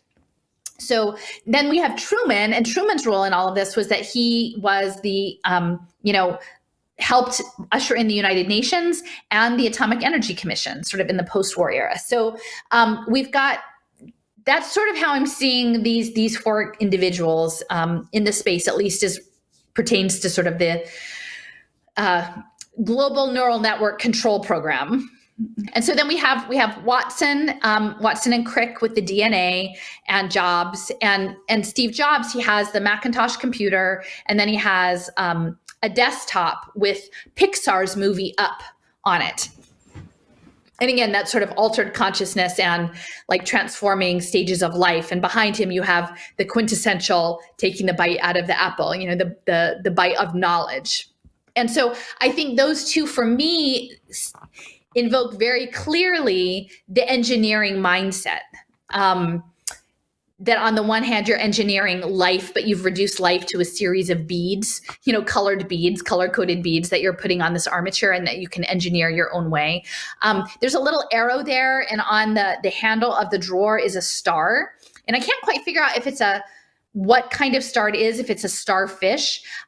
There are quite a number of people who are operating in this space around the Global Brain Project, both in the 19th century, early 20th century, and even up until recently, who have different approaches towards evolution beyond Darwinian evolution, being more closely aligned with the idea of Lamarck, who was a French, he predated Darwin, and his idea that you could acquire traits after birth that would be inherited by your progeny. So that there was a window that you didn't come out as a finite thing, that your essence of your being could change at some point, and then that change could be passed along. And then that's been more connected through like the idea of epigenetic trauma.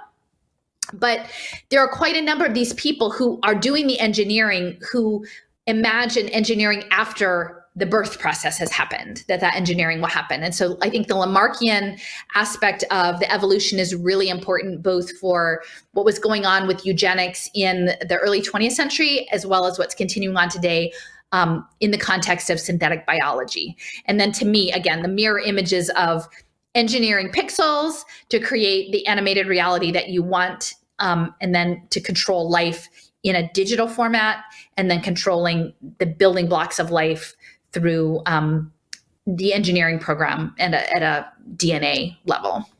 Now, I'm not totally convinced that it's strictly just DNA. I feel very much like water might be a part of this, something about like what Tom Cowan talks about, structured water. And H2O and the fourth phase of water is part of that. It's in tandem with the DNA. It's not just exclusively DNA, but that's how they think. They think they're engineering all of the stuff with the beads and now the CAD interface. So this is just an image. This is us at NIST. And, just getting back to Alice in Wonderland, this is the follow-up book, Alice Through the Looking Glass. And it talks about, they emphasize the use of mirrors, opposites, time running backwards, and the mirror image of the two books, that one is the summer and one is the winter, and this balancing. And so I know a lot of folks, understandably at this moment, just feel like we're running out of time, that these agendas are so firmly in place and they're coming through so quickly, and that people are very panicked. And I think that is by design, because I think it does serve the interests of those in powers that we feel panicked. And again, not to say that there aren't big things to be concerned about, but the more I look into altered states of reality and the field, I feel like time isn't exactly what we understand it to be. And that if you listen to our interview, both at the NIST atomic clock and the geospatial intelligence, that they would like to link us into their one version of time. That like there's a slice of time, and that it all must be coordinated across satellite systems and geolocation systems and devices, and it all is syncing with the atomic clock, so they can keep us pinned into one segment of the time continuum that they want to keep us in. But I think there's actually a lot more going on with time, and I can't articulate exactly how that is, but in surfacing all of these stories that go back, as far as, late 19th century, or if not down to like Plato's era, that time is much more fluid. And I think that there may be elements that are self-referential, or the butterfly effect, that we may be able to have larger influences than we anticipate by being strategic. And again, I don't have like a very specific strategy or plan, because a lot of it, I just feel it as I go along. But I think time and the Alice in Wonderland and the rabbit and the watch and the fact that Jeff Bezos is building his long clock of the long now out in West Texas.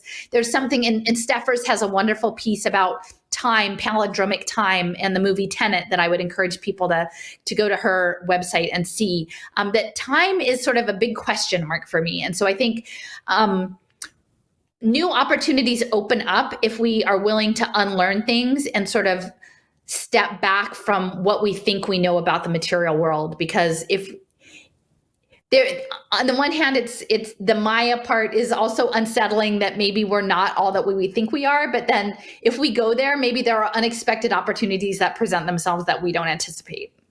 So Alfred Loomis, he's a guy that I tuned into just today, or maybe yesterday. I have this giant map. I have my giant Texas map. I have another giant map that I'm working on with the Phoebians and the Global Brain Project and the eugenicists and the free market character mutual fund people, and I'm putting it all together. And I sat down and I said, okay, well, I want to add Vannevar Bush, and then I want to look at the MIT Radiation Lab. And in that, this was in the lead up to World War II, and what they were researching were refining radar. And that's what they said actually won the World War II, not the bomb, it was the radar systems. And that the gentleman that Vannevar Bush set up to do the MIT, they called it the RAD lab, the radiation lab, was this gentleman. His name was Alfred Loomis. And he had been a director of ballistic research at Aberdeen Proving Ground, which we did actually an Equinox little event outside of Aberdeen last year. And that, interestingly enough, he and his brother-in-law developed the idea of holding companies for electric utilities. And then they were really successful. And they might have been really lucky, but they converted all their money into treasury bonds right before the stock market crash and got $50 million. Imagine that, right? Like, how does it, I guess that you have some good signals intelligence maybe, right? So this is Alfred Loomis. So he sets up in Tuxedo Park, which is north of New York City, very elite area. And he decides to go into scientific research. So Loomis is part of this, the MIT Radiation Lab, and they're developing and refining microwave radar systems.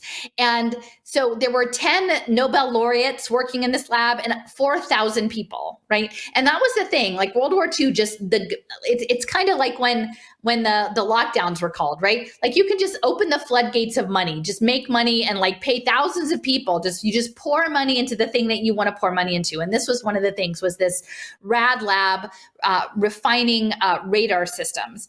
And so let's see, I guess like Einstein with it.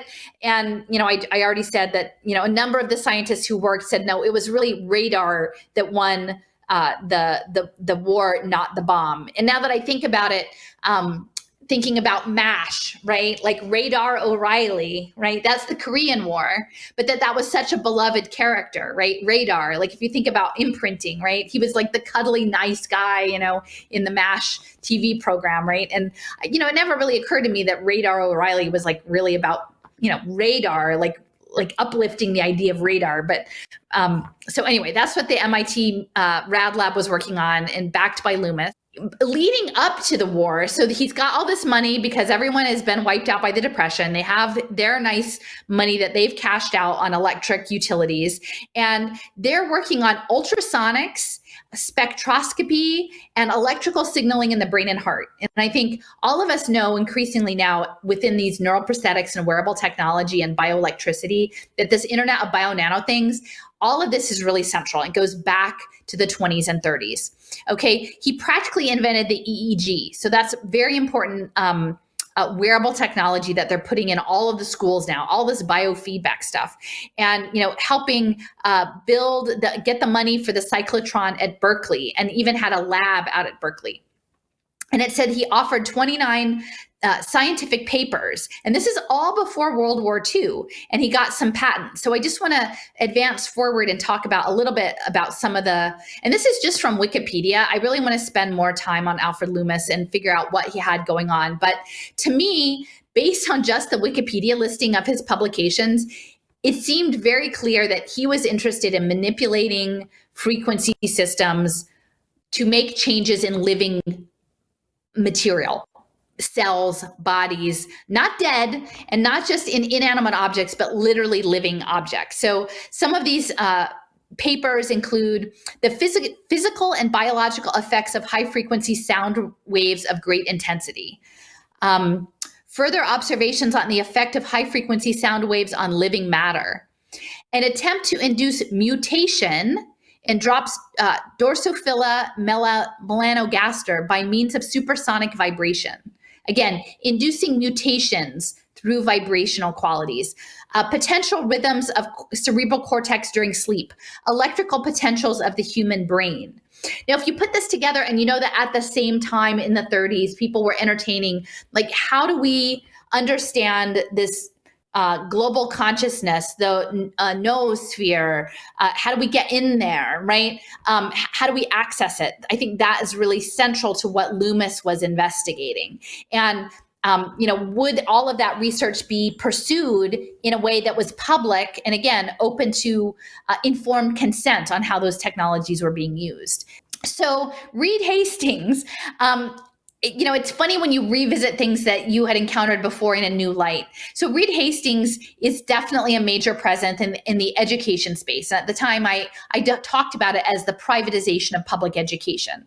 Now I would probably say the goal is the data mining of humanity towards this AI singularity human brain project. But it turns out that Reed Hastings, who has poured a bunch of money into educational technology and social impact, Loomis was his maternal great-great-grandfather. Okay, so we have this like direct tie. And I think actually, is it Dreambox might be Reed Hastings' educational software program that he backed. So this is just a little cis entry on it, but it talks about his $100 million education fund. And I keep saying now, like, the frame that I use is, if you understand that any sort of digitally mediated education is really about providing the machine access to you or your children through the idea of continuous reskilling and increasingly including the capture of cognitive data. And so really, I'm going to include the link to the slides. Click into Reed Hastings' Little Sis and see all the different elements that he's in. But I do remember back in the day that he was taking part in a conference discussion with Collective Shift. That was MacArthur's spin out of these cities of LRNG and badges. And there were people from Sesame Workshop there. And this was quite a while ago. I want to say maybe as far back as 2009, but they were already talking about what sounded an awful lot like blockchain transcripts at that point. And that's really way before anybody, I mean, unless you were operating as an expert in the space, knew anything about blockchain, that they already had this sense underway. Because really, if you go back to understanding the work of Scott Stornetta, that I'll touch on later from the Mormon Transhumanist Association conference, like, he was at Bell Labs in the mid 90s developing these distributed ledger systems. So if you were in on the inside, right, if you had a maternal great-great-grandfather who is a high-level signals intelligence, private scientific researcher with access to the highest levels, you would be in those kinds of circles to have that sort of understanding. It's just the story the rest of us are living in is a different story, and we don't know about the global brain story. This is just a meme that Cliff sent to me, but I think it's really important because he talks about DNA as a fractal antenna, right? Like, we're transmitters and receivers, and we're bioelectrical. We're bioelectrical water beings, like, with crystalline energy. And so the consciousness that we have is not all just in our head. It's also how we interface with the noosphere, like with the collective intelligence, and being able to be discerning about how we listen and what we're listening to. And I think the signals intelligence people really understand this very well, how they transmit, and then how signals intelligence, going from like Morse codes, dots and dashes, to more and more sophisticated encrypted military messaging, then to broadcast media, mass media, that it was about programming a story and a message, and that we have to be very intentional about what we're listening to, because if you start listening to the wrong thing, you're going to get off track and you're going to start to channel really negative energy, which happens sometimes, right? So if you're channeling this message, part of it is, I think we're already naturally resonant with the world, but increasingly they're looking to come up with non-surgical neuroprosthetics, whether through nanoelectronics or nanomachines or self-assembling nanoparticles that can cross the blood-brain barrier and provide an overlay for neural engineering in our brain that will connect us into this larger global brain. So just to mention that when we were in the Salt Lake area, at the University of Utah, they created a research park in the late 1960s, not long after they had the Alta meeting to set up the ARPANET. And they were doing all of this kinds of research. And, by the late 1990s, early 2000s, we're developing neuroprosthetic technologies and BrainGate, but things that are much more refined than I think the typical Neuralink that people are trotting out, in a general way, that it's like a non-surgical intervention is really where they're at now. And that's what James Giordano talks about, the N3 DARPA initiative. I actually met Nassim Harriman at Burning Man. He was camped in my same camp. I had a friend that was really into the unified theory, and I never quite wrapped my mind around it, but the whole unified holographic theory or whatever. Anyways, yeah, he gave a presentation there on it, but I was not in a headspace to deal with that.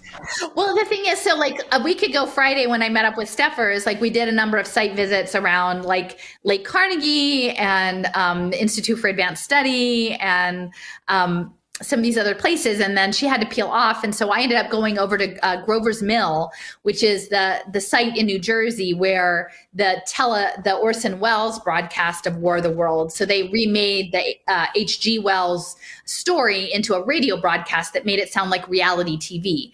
And I think even though they dropped some clues that it was a radio play, it was confusing for a lot of people. And at that point, like you really only had radios. And so like millions of people around the country thought that aliens had landed in New Jersey and were taking over and like taking out the New Jersey militia. And so they actually have like in the 50th anniversary, they put in a little monument. So I went out there, but on the way there is where the Sarnoff Corporation was. And David Sarnoff was early signals intelligence with Marconi and then RCA, and then later on RKO Pictures and NBC. And so once you start to see the through line of like managed reality and how you can use digital technologies to intervene in reality to create conditions or environments that are more receptive to your goals, it's quite fascinating. And then it turns out like this Sarnoff Corporation was like equidistant between the Institute for Advanced Study and Grover's Mills, although it was put there, I think, in 1940. So that's 2 or 3 years after the Orson Welles broadcast. But I don't know. For me, I find it very interesting geographically how this all comes together. And signals intelligence, I don't know. There's something really important to it. I know I've been looking into, as well as a friend, into the Riverbank Labs and what's his name, Fabian, and the Friedmans, who were the beginning of the NSA and cryptography. And there is some thread within field theory, neural networks, blockchain, transmissions. It's linked, and it's linked across time, because when I found out that Ezra Cornell, who was the co-founder of Cornell University, which always prided itself in innovation, like it was a technological university. I always thought of it as birds. I always think of like Cornell and ornithology or whatever, but actually it was like technology, because Ezra Cornell, he made his money in Western Union and the telegraphs, which we talked about a little bit about the Civil War fort in Utah, that they kept trying to bring down the telegraph lines. And he worked with Samuel Morse. And what he was good at was creating a plow that allowed them to put down the cabling. And so that fortune helped build Cornell. Cornell Technion, which is the hub in New York, with Technion, which is like the MIT of Israel. They're the incubator space for the Commons Project, right? The Common Pass. So on the one hand, you have Western Union and Telegraph and finance funding a university that in later generations became a hub for biometric digital Internet of Bodies payment systems. It's this loop,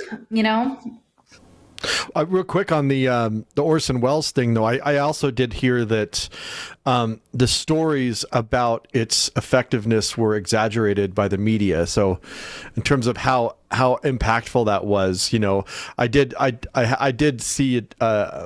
I watched a documentary about kind of the stories that came out about all the people committing suicide and all this stuff. That some of that was like media creation. So again, signals, you layers get into upon layers.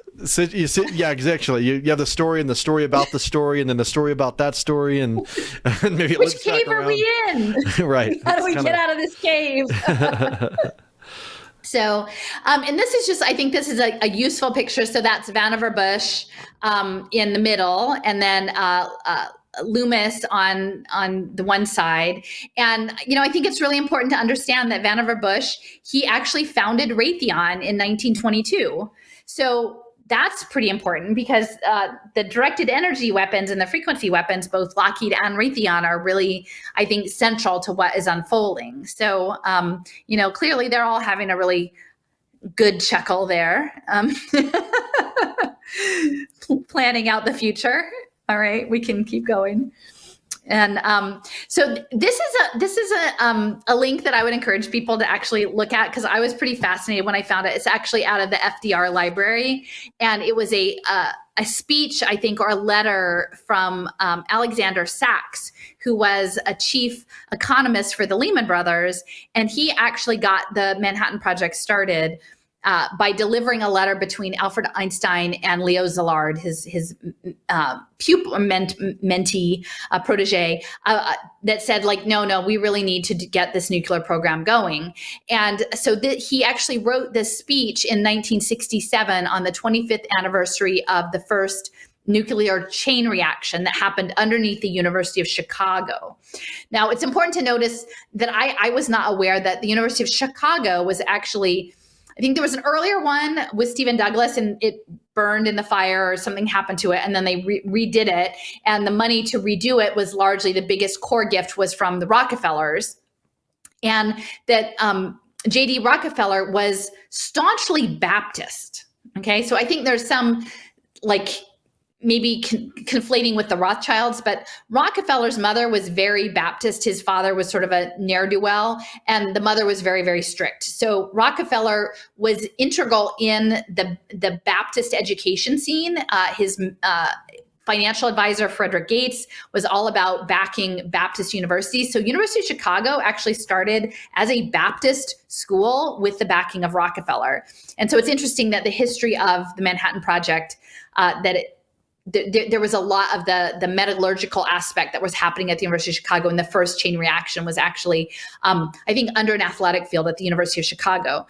But the title of the paper was talking about the atomic energy program and the science, atomic project's complex origination and ensuing scientification of the United States.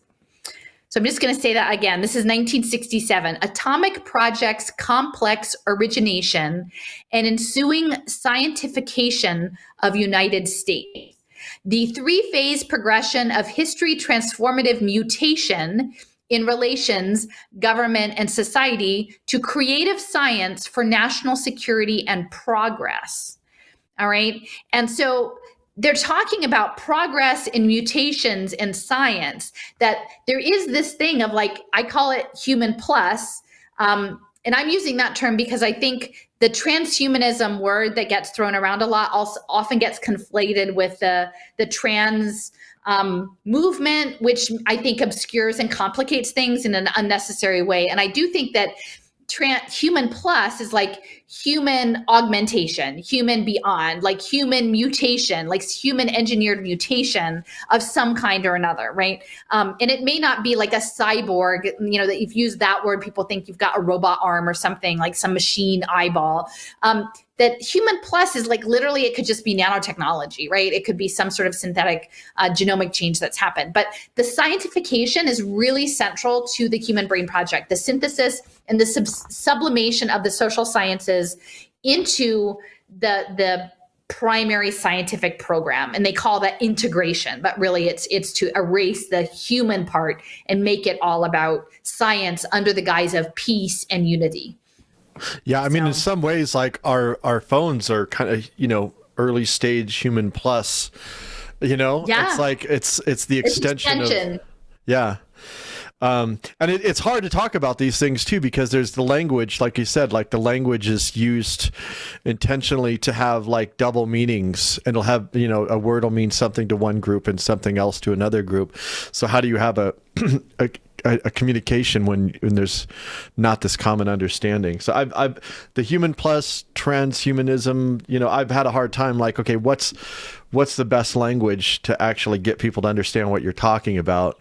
Human plus to me sounds like a little weird too, like, but I guess it's just, it's until people actually hear it's how it. you're conditioned. That's why I'm trying to break out. I'm telling my own story, Jason. People don't have to listen to my story, but like, I can tell you why I'm saying what I'm saying. Like, this is the reason behind it, because I think that human plus, like, I remember actually trying to have a conversation with my young adult child at some point early on in this process, after I found out about the moonshot paper, and talking about cyborgs and just seeing like the blood drain out of their face. And it's overwhelming. And I'm like we probably are all in some respect already human plus, given the nanoparticulates and everything else. So I'm not saying that it's a death sentence, or it's somehow like you've got like, the mark of the beast or something like that. It's not that. It's just, it's a process, and we have to be aware of it. So for me, that's why I'm using that term. Gotcha. So yeah, Alexander Sachs was working with Stolman, and then this is part of his letter. But he's sending it to, I believe this is Roosevelt. This is at the beginning, and he's talking about,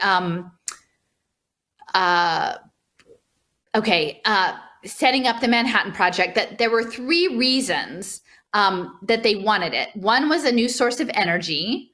Okay, so the energies, the liberation from such chain reaction of new radioactive elements, so that tons rather than grams of radium could be made available in the medical field. So they wanted it for human plus, right? Medical stuff. And then the eventual probability of a bomb. So those were the things. And then at the end, it says that the practical importance of this work for power, healing, and national defense. But quote unquote, healing was always a centerpiece in all of this. And so healing really means mutation, like the frequency mutations to the cells, because they're trying to get that, like, humans to jump to that next level. But it's not necessarily a jump that's being informed. To the general public, at least. And then, so this is Vannevar Bush's presentation in 1945. And I believe, I'm trying to remember when Roosevelt died, if he died in August, if this is to Roosevelt or Truman. It's right at the cusp of the transition. It said that Roosevelt requested Vannevar Bush weigh in on science in the post-World War II era. Okay. And it's important to know that Vannevar Bush was working in the national defense science space, and that pretty much he was just a direct report to Roosevelt. Like, there was no intermediary between the two of them. They just spoke to each other. And that Roosevelt said they wanted recommendations about essentially what to do with all of this defense research after the war was over. And so number 2 in this, and it goes on for quite a while, but this is an important speech, Science, the Endless Frontier. And again, I'm always talking about this within the context of empire, right? Colonization, manifest destiny, that the metaverse is the next empire. And so the framing of this as the endless frontier, and the idea of our bodies being colonized by nanobiotechnology, I think is really apt in this, in the context of his choice of title. Number 2, it says, with particular reference to the war of science against disease, what can be done now to organize a program for continuing in the future the work which has been done in medicine and related sciences. So again, they're already planning an ongoing war against disease. Like that's their framing, that there is going to be a war against disease, and we are going to keep on with that. And that is part of the endless frontier. So that is the manifest destiny of the war against disease, is almost like a war against death, right? Or a war against natural life. I mean, they don't come right out and say it that way, and most people would just take it at face value that you want to help people. But we know that these are people who are fundamentally looking at like life extension. And then as we move into the 60s and 70s in the space age, life extension merges into sort of interplanetary space existence, which I think in many respects, people are looking at, imagining that form of life form that can do interplanetary space travel isn't something that's hooked into a physical body, because our physical bodies are just not made to do that. And so like, how can they transform our life and our beingness into a model that would be space compatible? And whether that's like putting our brain in robots that are in space or turning us into some sort of bioelectrical signal in space, that's where things are going later. Okay. And also FDR passed away in April. So this is actually this is to Truman. Okay, so that's sort of the backdrop, right? Like radiological war on disease through health towards human plus. In the meantime, we're telling the story that will keep you enraptured in this, and both keep you afraid when we need you to be afraid, and keep you uplifted when we want you to feel uplifted, and managing that through radios and movies and soon virtual reality. And so now we've landed on, this moment where we actually have people in the Silicon Valley area talking about reality privilege. I've talked about this several times because I think it plays in with the identity politics, is that the material world will never have sufficient resources for everyone. And this is this sort of, Malthusian-based approach to the world. We're not going to fix the real world, but we'll customize your metaverse so that we have more equity and justice there. You'll have more opportunities, not in your physical world, but if you put on this haptic suit, we can give you some opportunities for underserved communities to, ride horses and beyond, go to Tahiti and do all of these things. And of course, this is also going to be baked into the climate narrative and the sustainability thing, right?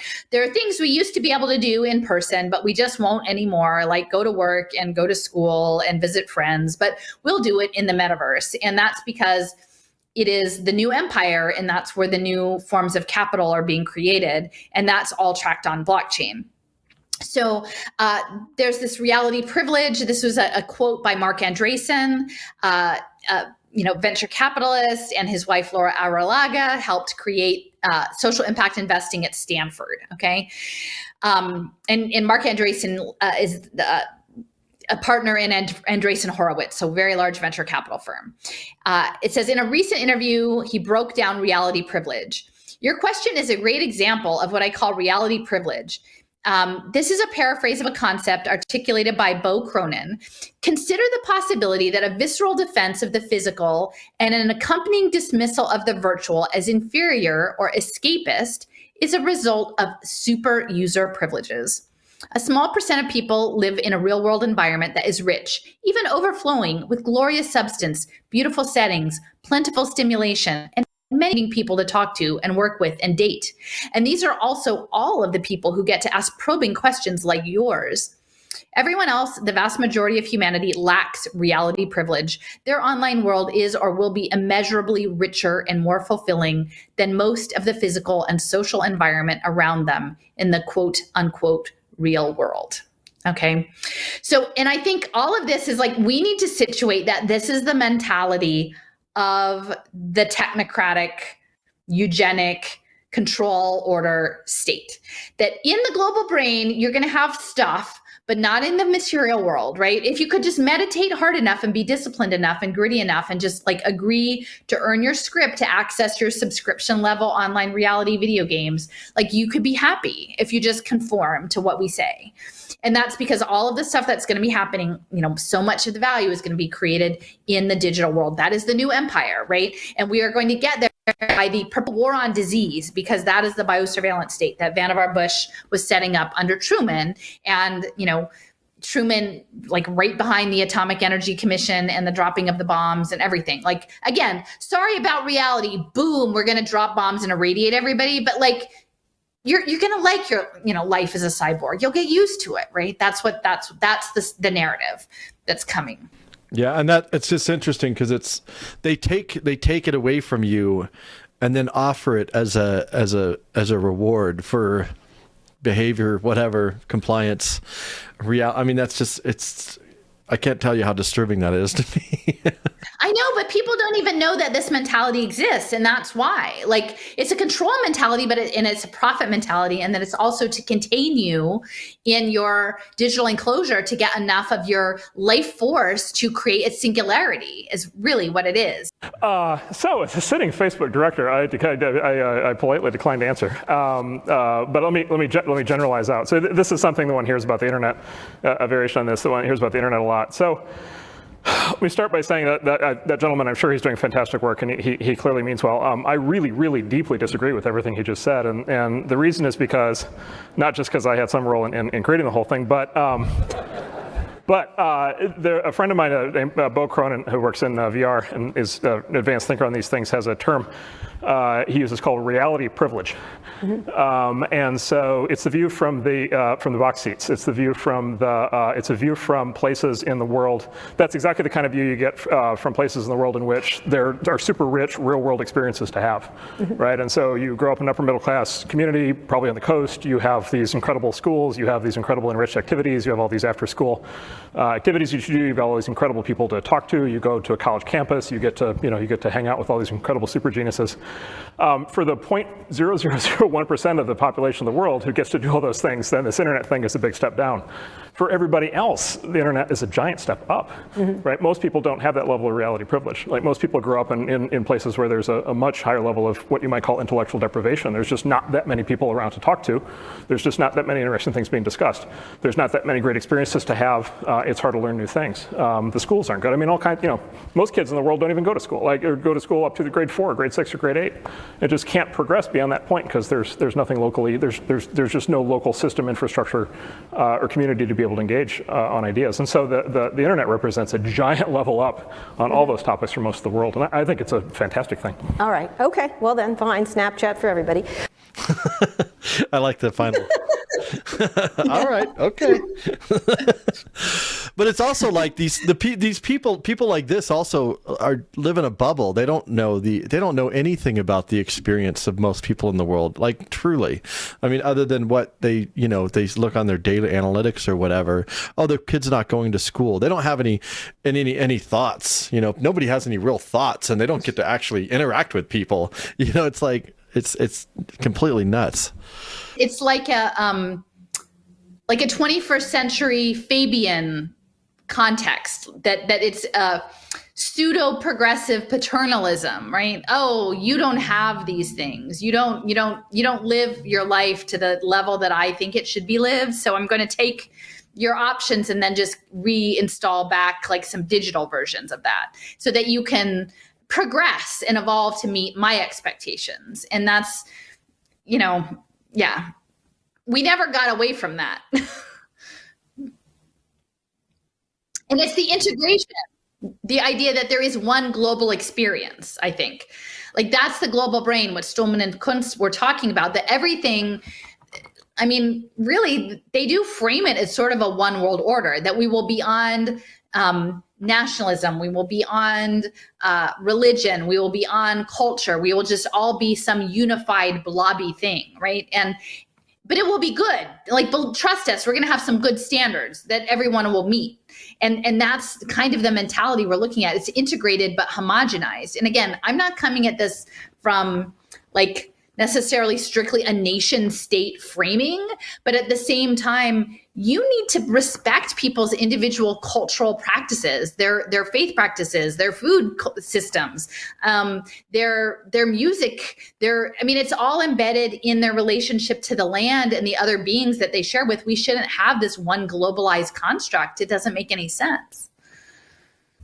And so, people were, I guess there were questions among some about why we decided to go out to Salt Lake City, and I think, or Provo. And, I would be interested in, your thoughts, because I think you've expressed them to me before. But if it had just been any sort of Mormon Transhumanist Association conference, I don't necessarily think that I would have made the effort to get out there. I think the organization formed around 2006, and they haven't met every year. But I wasn't chomping at the bit to see them per se, but it was the fact that their conference was focused on blockchain and decentralized technologies, and that there were a number of figures in the space that I knew from my blockchain research, chief among which was one of the two keynote presenters, which was Tamika Tilleman. And I hadn't realized at the time, when I was looking at Tamika Tilleman in terms of his role with New America, specifically in the digital identity and the social impact space, building it out, formerly State Department, and then had moved on to Andreessen Horowitz, and now I think is in another, like a crypto fund that's sort of spun out of Andreessen Horowitz. He's since moved on. But the fact that he as a member of the Church of Jesus Christ of Latter-day Saints and someone of, who is clearly very well connected, would keynote a conference about, sponsored by transhumanists for blockchain, seemed to me a very strong signal that we were moving into a new phase, and that it would be worthwhile to be in that space and see how things were unfolding, and then to ask some directed questions of areas that we had concerns about, which I think we all did, and did it in a respectful manner. We weren't going there to do a gotcha on members of the LDS Church, which I think this particular group, the Mormon Transhumanist Association, is a relatively very small segment, but their activities are in alignment with a lot of the investments of the church itself. And so to go and do this intelligence, so then we can, because we have, friends who are members of the church, to be able to talk to them about what was being said, so that they can better educate their own communities about what's unfolding, because no one's really meant to know. Unless you get in the room, you're not really meant to know what's going on there. How do you break out of a feudal system? Because it's not easy. But we know what this looks like from history, and remarkably, the ingredients that were necessary to break feudal systems in the Middle Ages are lining up again today. The first thing you needed was a pandemic, ironically. And the bubonic plague reshaped the value equation around labor in the same way that the COVID pandemic has reshaped our understanding of the value of digital systems and data and information. And those of us who have been able to work from home, or those of us that work for companies that utilize digital information, have certainly seen this play out in practice. And finally, in many instances, you needed war. And war is obviously a horrific form of human engagement, but it is also the most profoundly disruptive form of human engagement. And it has the effect of forcing people to question long-held assumptions that have governed societies in the past. You put these ingredients together, and you have the makings of a renaissance. And I would suggest to you that maybe, just maybe, we are witnessing the earliest moments of a dawning renaissance today. We just have this as a point of reference in the slides. This was the conference schedule, so you can see it was a very full day. It was from 9 to 5. I think there were over 20 speakers, and covering many, many issues from inoculations in the digital media age to salt nuclear reactors for microgrid communities to religion as an app to special economic zones. Special economic zones, having like blockchain smart contract law in a shopping cart, essentially everything that I could see that was about the potential of the tech sector and impact investors to create their own little city states and run them as fiefdoms through these technocratic mechanisms that they're selling to the general public as freedom, but really it's hyper control systems for a new form of digital capitalism. Yeah, and you said this before, but the conference wasn't really even hardly about like transhumanism. Really, it was about blockchain and governance, digital governance and markets. But like they hardly even talked was there any talks that really directly dealt with or Human Plus? Yeah. Not so much. No. I mean, I think that was interesting. In the narrative that was being spun about us at this conference. Now, again, it was done, I think, in somewhat of a reactionary way, and it was maybe the next day. It was in like response to just I'm not even on. Neither of us are on Facebook anymore. Someone had shared a meme or an image that maybe didn't fully capture all that we were talking about, and they just spun out sort of what they imagined was why we were there, right? And so over the course of the month after we got back, all of the video went up about sort of our extensive research, both in the greater Salt Lake area and in Utah and in Colorado, and how all of these pieces of the puzzle fit together into the larger narrative around the quote unquote decentralization and the blockchain space. And so, I would hope that people who, maybe had an out of the gate reaction to this somehow would maybe revisit the work that we actually did and understand that, if it's of interest to you, like there's a lot of material that people can engage with. And, we're not telling you how to think about it because we're still processing how to think about it all. But there was a lot of field work that was done in a very intentional way that went far beyond that one day that we had at the conference. So yeah, definitely. Well, not only I won't even go into it, but I would say it wasn't that they didn't incorporate everything; they utterly misrepresented what it was we were doing. I know. I'm giving people the benefit of the doubt. Charity, Jason. Charity. Yeah, charity. I mean, charity. But also wash truth. clean. That's what it says. Yep, for sure. And somebody sent me dandelion soap this week, so Oh, nice. It was nice. Yeah. Okay, so like within the context, and this is like one of the things, and again, this is like my life lessons, not that I had huge expectations, but in 2019, a friend of mine that we collaborated, and a lot of my early research into social impact investing had to do with these trial programs in Santa Clara County, California. And the friend that I had was a leader at the state level in the NAACP.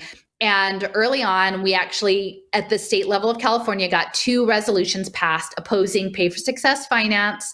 And one was against the requirement of accepting a digital identity in order to access public services. So not that people couldn't have a digital wallet if they wanted to, but that going to school, going to a health, a health clinic, getting food assistance, getting housing assistance, none of that should require a blockchain ID that you make that. And actually, in that case, it was taken to the national convention of the NAACP in the summer of 2019 and passed.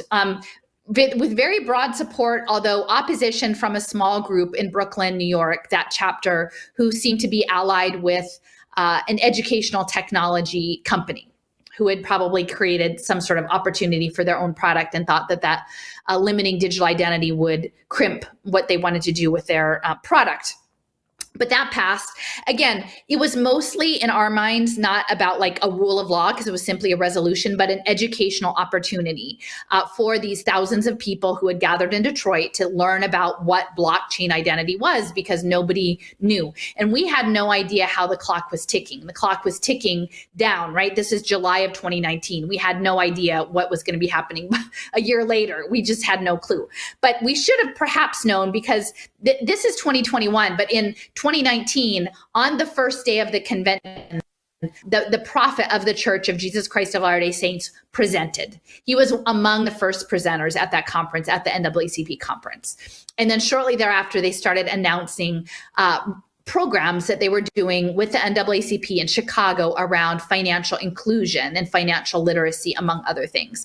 And then clearly these relationships have been deepening. I found a video of that they had folks speaking with them in 2018 in San Antonio.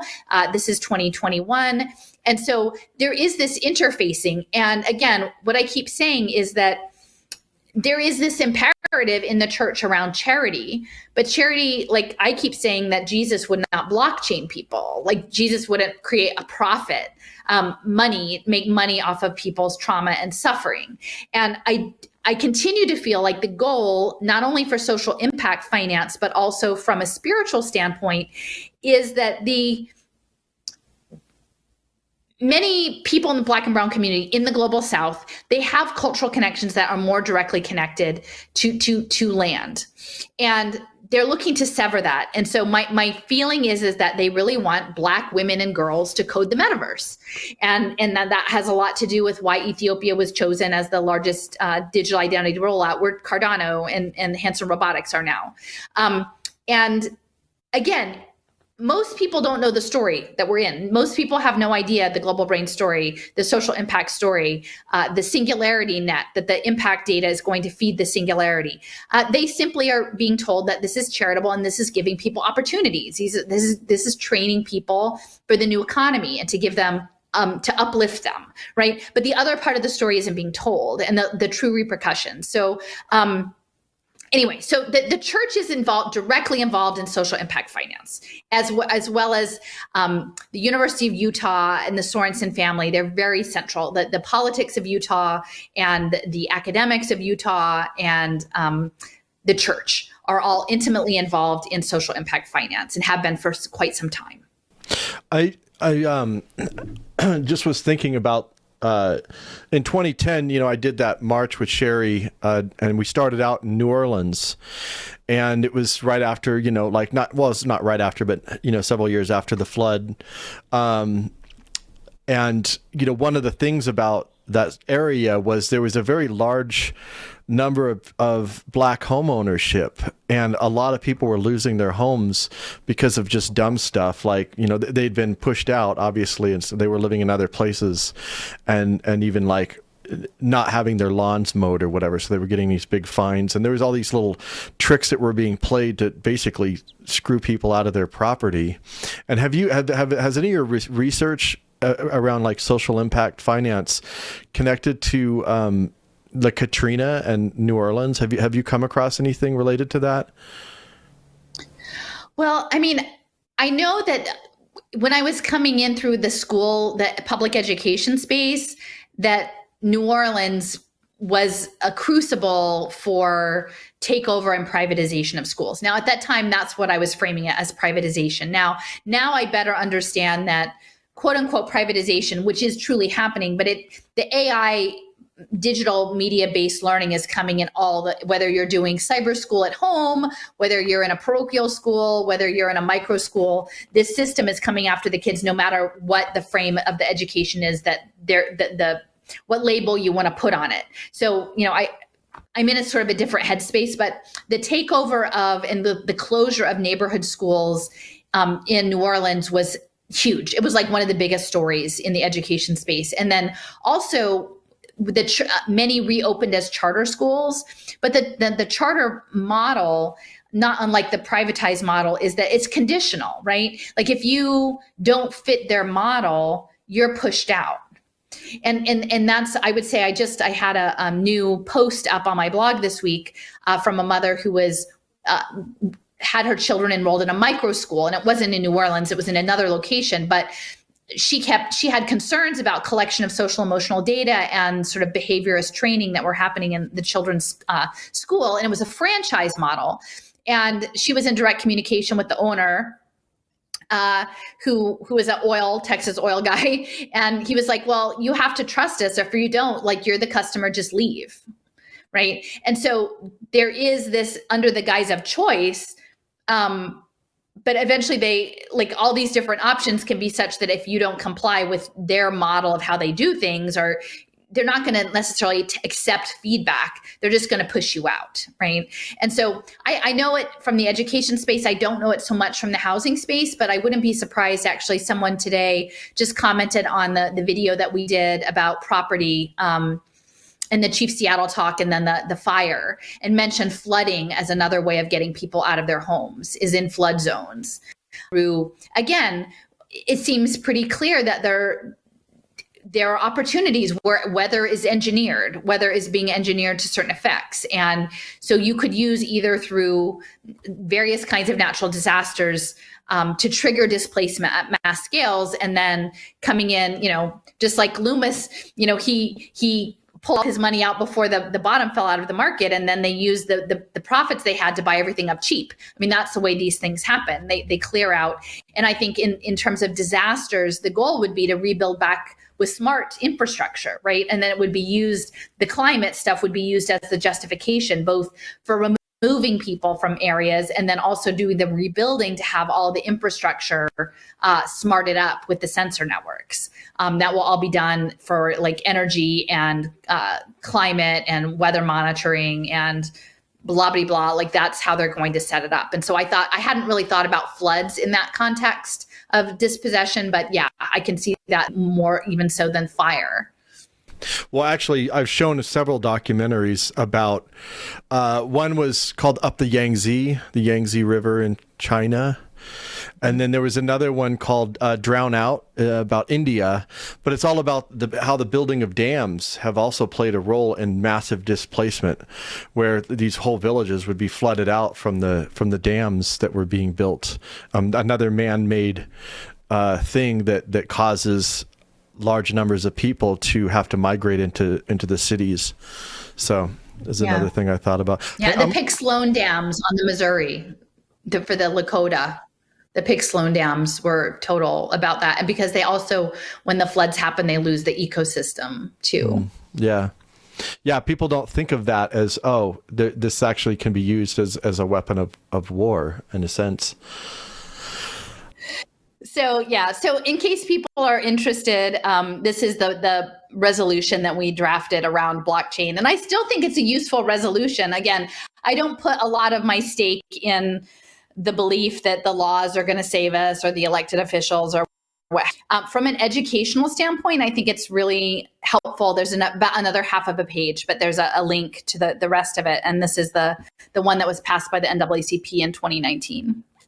Again, I was just sort of checking with this friend, and again, the agenda is moving forward. She mentioned that the NAACP, in addition to its partnership with the LDS Church, I mean, have many partnerships. They were working with the, I don't know if it's Kaper or Kapoor Center, Mitch Kapoor of Lotus Notes. They have a whole social impact area. And so they have released a brand new report about the tech ecosystem is failing Black talent. So the focus there was on reskilling Black communities into the tech sector, right? And again, on the surface, it's being sold to people as a STEM career, job stability, a step up. But we know that what they're building is literally the open air prison planet, right? And that it's going to target, traumatized communities, Black and brown communities, as these impact commodities. That's just what it is. And you can see that this is from Essence magazine, but the framing is it's a Black woman.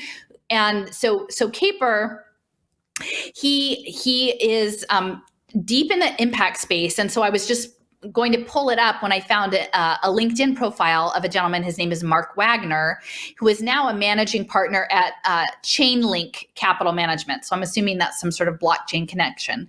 But for a time, for 8 years between 2018 and 2016, he was at Kaper Center. Do you mind if I look? I still need to look at that one. And so he was the chief financial officer there. It says the Kaper Center was founded by the early tech pioneer, entrepreneur, investor, and philanthropist Mitchell Kaper in partnership with his wife Frida Kaper Klein. And this gentleman started out as the investment accountant and became CFO, doing a wide range of activities that were done in connection with, and again, they cross sectors, a foundation, a nonprofit, a venture firm, a family office, 2 consulting companies, and a real estate company. And I think that's really important to see how these things interface with one another, because it's not just one thing, right? It's how the nonprofit works with the real estate developer, works with the impact investors, works with the interventions and the foundations in the catalytic capital. It's how the deals are put together. And there are many moving pieces. And if you can spin off all of the pieces and control all of them, you can essentially create your own deals and run them at will. And then this gentleman moved, he moved on to become the treasurer of the Global Success Fund, which is the first ever pay for success based investment model for capital for social businesses. So he's already moving into the social impact space, and they were specifically women in Latin America. So, these are business models. These aren't charities. This is not charity. This is about catalyzing and remaking society to fit the expectations of digital society and the metaverse. And a huge amount of the next generation, maybe the next couple generations, will be to build this thing out and then to secure it, because the cybersecurity is a huge part too, because we know that this stuff is being hacked all the time. And the digital identity, as much as they want to pretend you have these wonderful, safe, secure digital identities, no, they're being hacked all the time. Wallets hacked all the time. It's a mess, right? And so my question is for children and the unborn, are we building a world where literally no one is allowed to do anything else but build the metaverse and fight people off and secure it and just go to war over the metaverse when it's not even real? It's a fiction. It's a military fiction that we're being pushed into, and they really want Black and brown people to buy into it and to build it for to build it for the investors. Yeah, well, even like the idea that like, oh, these things aren't secure and they can be hacked, which is true. But my biggest concern is actually not about like some criminal hacker breaking into the system. It's actually about the system itself. Like these companies, Google and the NSA and the CIA, and they're the ones that I'm actually concerned about, more than even hackers. So, I mean, yeah, there's hackers, but there's also like the people who actually built the damn thing are the ones that I'm concerned about. Built the technology that it runs off of. That's true. Point taken. Yep. Point taken. So at the time, so this is my question. I know the NAACP is working with the LDS Church, and I know they're working with Mitch Caper. So dear Google, are there any connections between Caper and Latter-day Saints? And so, I figured he probably wasn't LDS, but anyway, so you ask and you shall receive. So this is actually just a book from an ebook about Steve Jobs, and it was talking about the lead up to the Macintosh rollout, and it was very secretive, and, they were talking about setting up the marketing campaign and the role of the marketing campaign. And it said the man assigned the role of introducing the Macintosh to the world and vice versa was a slick marketing director named Mike Murray with a penchant for mirrored sunglasses. So that's interesting. You've got mirrors. Given the near religious zeal required by those working on the Mac project, it is perhaps unsurprising that he later went on to become mission president for the Church of Jesus Christ of Latter-day Saints. Okay, so it said he joined Apple in 1982. Well, what I found out later is that by 2000, he had moved, and then he is working in the social impact finance space for the church. So this is a quite a prominent rollout, right? His debut with the Macintosh. Okay, so the quality of this is not great, but I was trying to confirm, like, is Mike Murray the gentleman who is working with the church, the same one for sure as the guy who did this 1984 Apple Macintosh rollout ad during the Super Bowl? And so this is a CNN clip that was done a number of years later, but it includes an interview with him briefly, and it shows the film, and it is Channel's 1984, this grim marching de-individualized people dressed in gray being yelled at by a telescreen, and there's a young woman running down the aisle being chased by helmeted police, and she has a sledgehammer, and she ends up throwing it around her head, and it hits the telescreen and bursts into like an atomic ball kind of explosion, and everyone gets blown back. And then I will just point out that in the CNN clip, the scroll line underneath is the commodities futures prices, like pork bellies and oranges and everything. So all of this is going to be human capital futures trading. It's very ironic to me that the futures commodities prices are running along the bottom of the CNN clip. So I will also point out that the woman's jogging shorts, I take them to look orange, even though everything else is very gray. And later on, actually, we've already seen it, but the image of Steve Jobs with the Macintosh, there were two computers, a desktop and a small integrated one, and the smaller one was orange. So they're both orange, and I was asking Deepti, I was like, is there something about orange? And she's like, well, in India, like it's a sacred color, like saffron, everything like that's like a sacred color. And it is true that Jobs was very interested in meditation, traveled to India. So I have to wonder about the significance. And you can tell me if it stands out to you in this image of the woman breaking the telescreen. Today we celebrate the first glorious anniversary of the information purification directives. Created for the first time in all history a garden of pure ideology where each worker may bloom, secure from the pests, obeying contradictory thoughts. Our unification of thoughts is more powerful a weapon than any fleet or army on earth. We are one people. One will, one resolve, one cause. Our hands shall talk themselves to death, and we will bury them with their own conclusion. We shall prevail. On January 24th, Apple Computer will introduce Macintosh. And you'll see why 1984 won't be like 1984. Now, it's amazing the spot even ran after the Apple board saw it and unanimously told Steve Jobs they hated it. The board then instructed Steve to run an old Apple II commercial or some other commercial the company had. Just don't show that abominable 1984 commercial.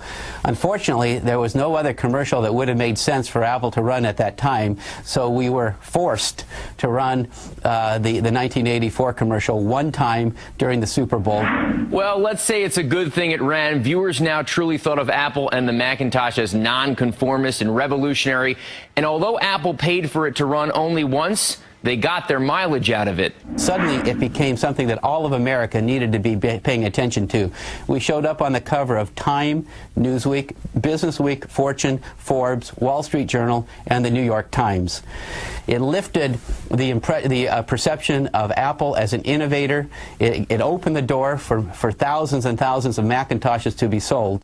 Now, it's certainly in hindsight, but it can be argued that without this spot running, Apple could have met its early demise. The Apple II was clearly running out of gas. Funny story, at the board meeting after the Super Bowl, Mike Murray was just on, told us the board gave Steve Jobs a standing ovation for sticking to his guns and running the spot.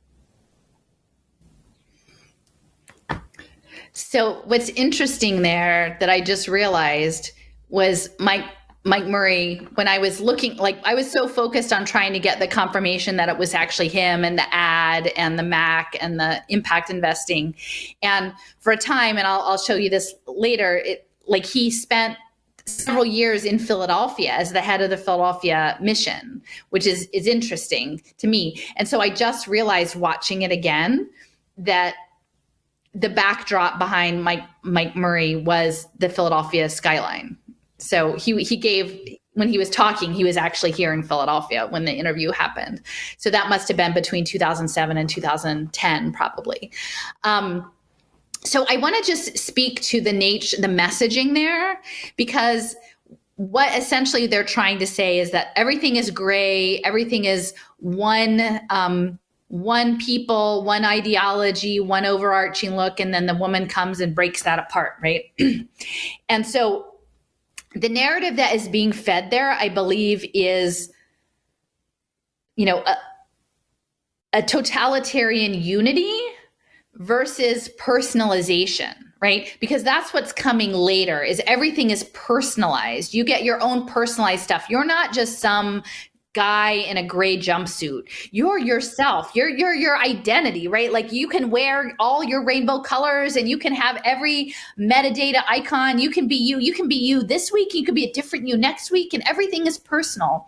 Because ultimately what the global consciousness wants up to a point is these unique data points. It actually wants variety. The singularity isn't going to be created in a mass scale of single totalitarian, hegemonic, homogenous human capital. It wants distinct and unique minds. It wants digital twins that are all uniquely identifiable. And I think that's it's the pit. Yeah, we don't want to live in a gray totalitarian world, but the inversion is they've sold us on personalization as the answer, and yet it wants us to want personalization because that's what it wants most of all. And that's why the education system is being set up with AI, that you have your cybernetic feedback loop and you do you are just you, and you're not like anybody else because you're being data mined as a unique commodity in that.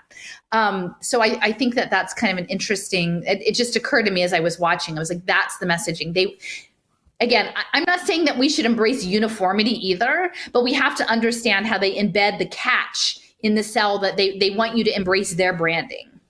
Well, it's not it's not even real. The personalization is artificial. It's a facade, really. It's like you can wear a whole bunch of different brand clothing, but they're all from the same companies, like, you know what I mean? Like it's still pretty uniform. I would argue that it's not, there's not a lot of uniqueness, in thought or even expression amongst humanity within these media, driven society and culture. You know what I mean? It's kind of a faux personalization. You know what I mean? It's not real. No, I agree. It's like you can have a different color shoes. Whoop-de-doo. Right. Right. Here are your emoticons. You have these gestures. Here's 5 gestures. Which one do you want? Right? Yeah. You represent yourself. Just the shrug? Is it the shrug or is it the hand? What is the gesture? But you've got 5. That's all you've got. And so it's, in some ways, it's the AI narrowing human experience so that it's legible to the machine, and yet at the same time selling it to you that you can identify yourself through the tools it gives you. Yeah. Well, like when I was in high school, I was kind of an outsider, and, I was into heavy metal. So I was wearing my thing. But then other kids were, the outsiders, whether they're like into The Cure or whatever, they wear the darker clothes, and yes, they're a minority and they're expressing themselves in a different way. But then it's like, they have these stores called Spencer Gifts and Hot Topic. It's still a corporate thing. You're still like buying their shit, and you think, oh, I'm being, because I'm not dressing like everybody else in my school. You're still, you're still trapped in their thing. They're like, okay, we'll give you this sardonic, ridiculous T-shirt that you can wear that to express yourself, but you're still expressing yourself through their manufactured culture. Anyway. Right. And that's for both the sales, and then I do think that it is to narrow life so that it can understand life. So that the full diversity of human existence and the existence of the natural world and the interplay of that and the chaos of all of that becomes dampened down into something that is more easily consumed by the algorithm.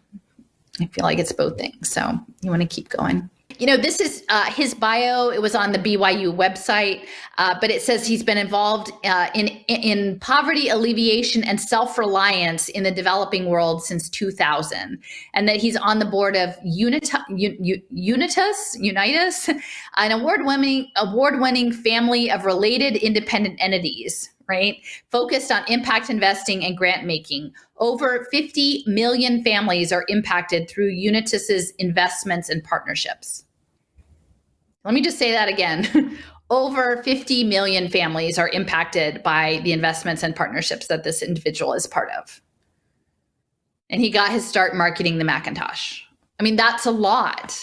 And it's global. And that's part of what, I was talking about with, the What's Left people this week, is that when we're talking social control mechanisms, at least within these social media spaces, alt media spaces, they tend to largely come from a middle class.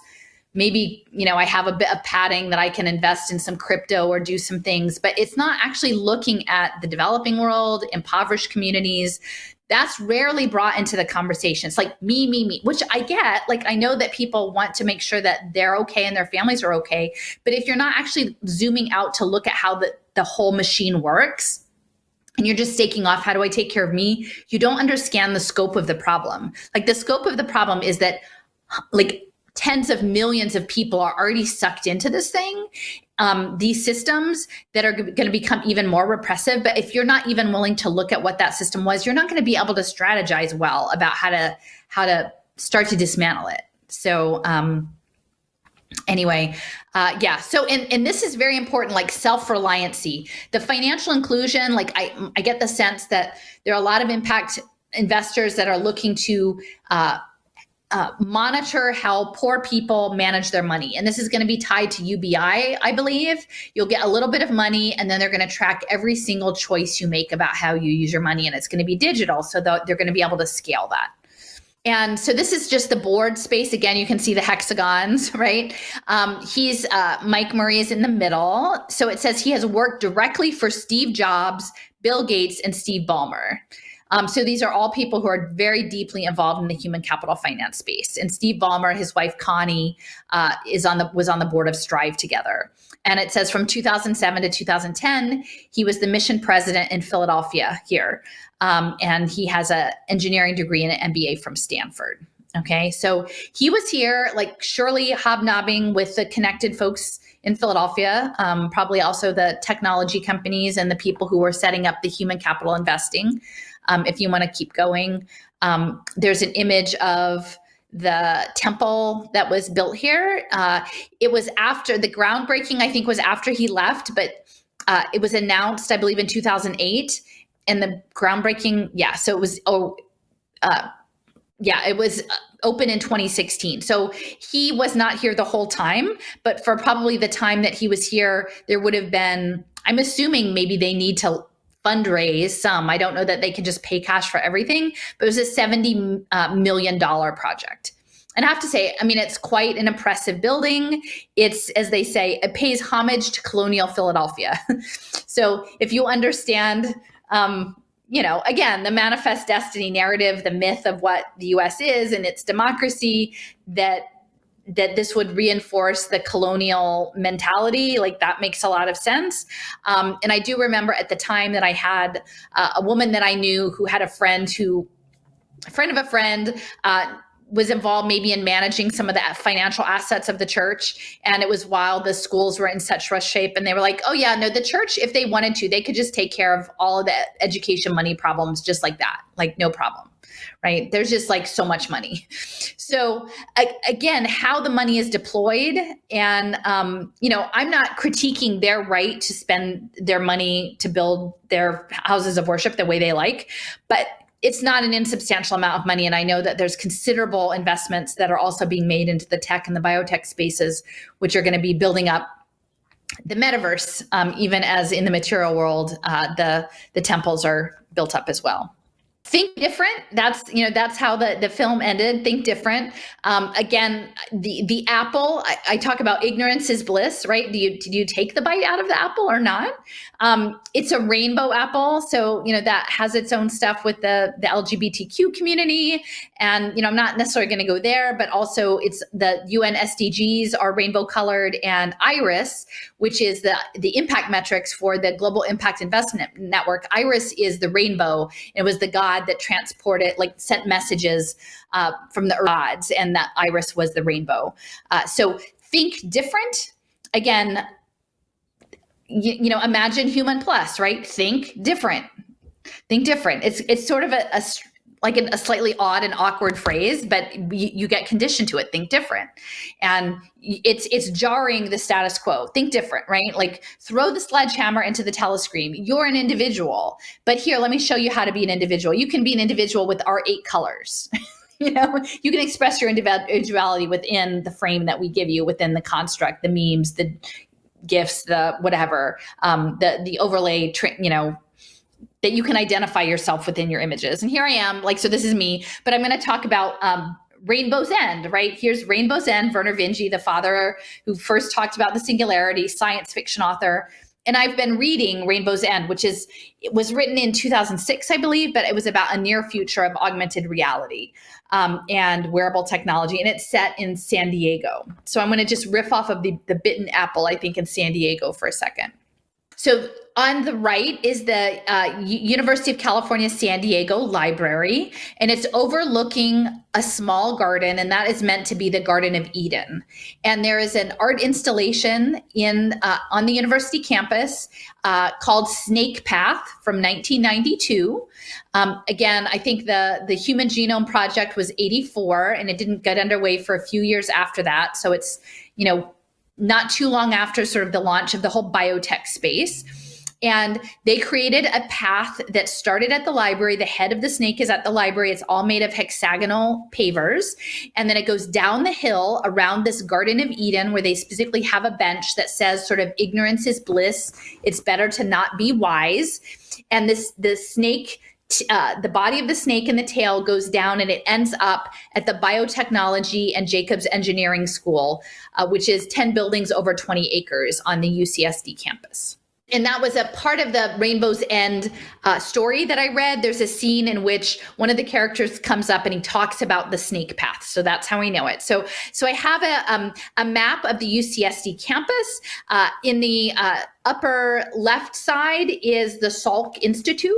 Now, again, Jonas Salk, when he was working on the polio vaccine, was at the University of Pittsburgh, which is where Oliver Reiser of the Global Brain Project, they were there at the same time, and he created his own institute. And the second arrow is the library and the snake path and the engineering building. And then the bottom right is actually the LDS temple in La Jolla, in the San Diego area. So it's literally the same highway exit, more or less, as the UCSD campus. And a lot of it is the biotech hub as well. And then along the path, going down the snake path, is a large book. It's a replica of a book of Milton's Paradise Lost. Okay, so this is the book. It's on the snake path. It's supposed to conjure, actually, they say Alice in Wonderland because it's oversized. It's a book that's like taller, it goes over your head. It's Paradise Lost. Then wilt thou not be loath to leave this paradise, but shall possess a paradise within thee, happier far. And at the bottom of the path, these are the engineering buildings. There's another art installation called Fallen Star. Okay. And the artist's name is Do Ho Soo. And this person is South Korean. Okay. And so this idea of this little bungalow that has crashed, quote unquote, into this brutalist science building. And there's a little garden, and there's you can actually, well, I guess they don't let you anymore because of COVID, but you used to be able to go in, and there was like a study and an oriental rug and a leather wing chair, and you could go hang out in that little house. And it was about sort of dispossessing your home into some unexpected and bizarre place, which is a bit Wizard of Oz-like, but also, I think, unsettling in the way that Alice in Wonderland is unsettling. And the artist is South Korean. And, I talked a little bit about this on my last podcast with What's Left, but this ICUS organization that was fronted by the Reverend Sung Young Moon of the Unification Church, which is CIA money, that they were sponsoring these global conferences of high-level scientists since the 1970s, from 72 to 2000, to integrate all of the sciences and to bring everything together. And they talked about South Korea unifying the world, that South Korea would bring together the European Western world with the global South, and it would be united through Asia on a peninsula, and it would be South Korea. And he also sort of sounded like he was launching the Belt and Road Initiative in this video. But I will point out that might seem kind of bizarre, except for South Korea is the leading company in the creation of the metaverse, country in the creation of the metaverse right now. So if you imagine a new reality of unification within the metaverse starts to make sense within the Global Brain Construct project. And when Jason and I were in Austin, we tried to film a little bit outside the Samsung plant, because that's the chips and the blockchain and the phones, all of that's going to be feeding the networked hive mind. And now I think they've got a much larger plant planned for the Austin area. So all of these things do go together. And I'll just read this quickly. So this is a description of Paradise Lost and the fall. And it talks about that there's no surprise that images of falling occur throughout the poem, right? So you've got fallen star, you've got this fallen bungalow on the building. And then it says to be fallen is to have sinned or disobeyed God. But people make themselves fall. There is no fate or other forces. And so I think this goes back to the idea of autonomy and free will and choice, that we are presented with paths, as they said, like the Alice in Wonderland in the beginning, and then it's upon us to try to navigate in good faith in relationship to what we understand of our God.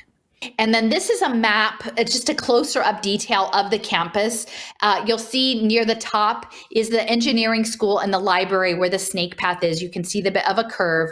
To the one side is the Kavli Institute for Brain and Mind. And the Kavli Foundation has been funding all sorts of neuroscience projects all over the country. You've got biomedical research, the Center for Neural Circuits and Behavior, and the UCSD Center for Circadian Biology. So this is all this sort of biotechnology hub in conjunction with the Veterans Affairs in San Diego healthcare system. And literally like less than a mile or so away south of there is the La Jolla temple of the LDS church, right in the middle of all of this. Has John Muir entered into your research at all? You mean the parks? Yeah. Like there's a bunch, John Muir College and there's a John Muir College. And I just, he was like the outdoor national park guy. I was just curious because when I was down there there was a lot of like things honoring him. Like, well, see, a lot of it though is like, yeah. I think the idea of, I've revisited my understanding of national parks in terms of the indigenous stuff too, right? It's like, oh, we know how to take care of this. Like, you can't be here, right? We turned it into a park. You can't pray here. Israel does that. Here. They have they plant trees. Where they've raised villages. They have these whole tree. You can pay money to have a tree planted in Israel, but they're actually planting the trees on villages, Palestinian villages. And then same thing is like they make these national parks or whatever. Anyway. Yeah. So this is probably one of the things I thought was most interesting about the Mormon Transhumanist Association conference. And I will say that they have all of the talks online now on their website, so on their YouTube channel. So you should check them out. They're each about 20 minutes or so. And this one was actually Scott Stornetta. And, I've been doing a lot of research on, blockchain, and I mostly look at it not from a finance crypto space, but from the decentralized ledger. And so what I learned from his talk was that he and his partner in, I think that the mid to late 90s, they were working at Bell Labs in New Jersey, and they were initially trying to develop the decentralized ledger system, and they were having a hard time about it. And then they thought they might do a proof that they couldn't do it. And then what he realized having dinner with his family at the local Friendly's restaurant was that the whole world could be a witness. And so to me, I wasn't aware of Scott Stornetta's work that it sort of predated whoever like Satoshi Nakamoto is. And because to me, the ledger system is more interesting than the money system, honestly, because I think ultimately the ledger system is about transactions with smart environments. And the fact that he was very interested in presenting his research specifically within the context of his faith. So I think once you understand sort of transfiguration, human plus, how that interfaces with the Latter-day Saints' theological beliefs and maybe this global neural network, it's in alignment, right? So that was something that I didn't know before the conference that was helpful. So I've been talking a lot about the global brain. One of the key people in the space, his name is Oliver Reiser. He was a chair of philosophy at the University of Pittsburgh. And again, that's where Carnegie and Pitcairn were earlier. He's there in the 30s and 40s, actually through the 60s, I think. I think he was a chair for like 40 years. And he was really interested in energetics and sort of field theory and this new level of evolution through sort of radio eugenics. And so I've been taking very good notes. It's nice. There's a reprint. My friend Steffers gave me this copy, which was really lovely, but you can order yourself a copy of The World Sensorium. He's published several books. I have another book called Cosmic Humanism that comes later, but this one is actually fairly readable. The other one looked a bit dense. So this is a good starter. And I've been underlining the pages and tweeting them out. So you can find me at Philly852, PHILLY852. You can see some of the stuff I've tweeted from this book. But I found this particularly compelling, talking about the creation of an age where there would be a new religion growing out of scientific revelation. And that there would be a universal temple, a hookup of exquisite edifices with incense, colors, and music to soothe the senses, and a radio voice that speaks to all as one, so that a kind of mass hypnosis is achieved. and individuals feel themselves joined in a unitary consciousness. Quite a fanciful idea, isn't it? With all good wishes, cordially yours, Hilton Rice. So Hilton Rice, Conrad Hilton Rice was a correspondent with Reiser, and evidently they were very close, even though they only corresponded for 2 or 3 years. He was a child psychiatrist or psychologist in Montgomery, Alabama, and was affiliated with the parapsychology lab at Duke University. And the individual who ran that lab, he ran it for like 30 or 40 years. His name was J.B. Rhine, R-H-I-N-E.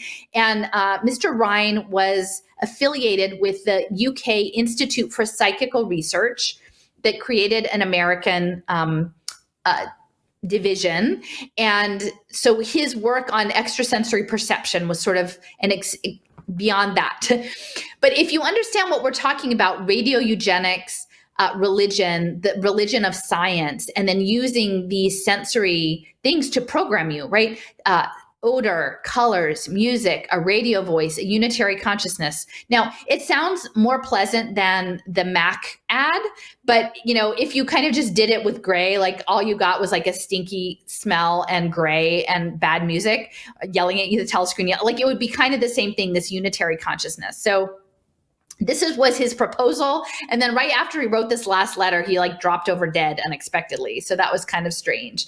But I wish I could say that this stuff was loopy and out there, but when you see the people, like when eventually I'm going to get this all published, all of the people connected with Julia Stolman and Fritz Kunst and Pitrim Sorokin and Irvin Laszlo and these systems theorists and Oliver Reiser, they're very high level people. They're people who are connected with the Manhattan Project, with theoretical physics, with extra sensory perception, with cultural practice of indigenous people. They're trying to break in to consciousness.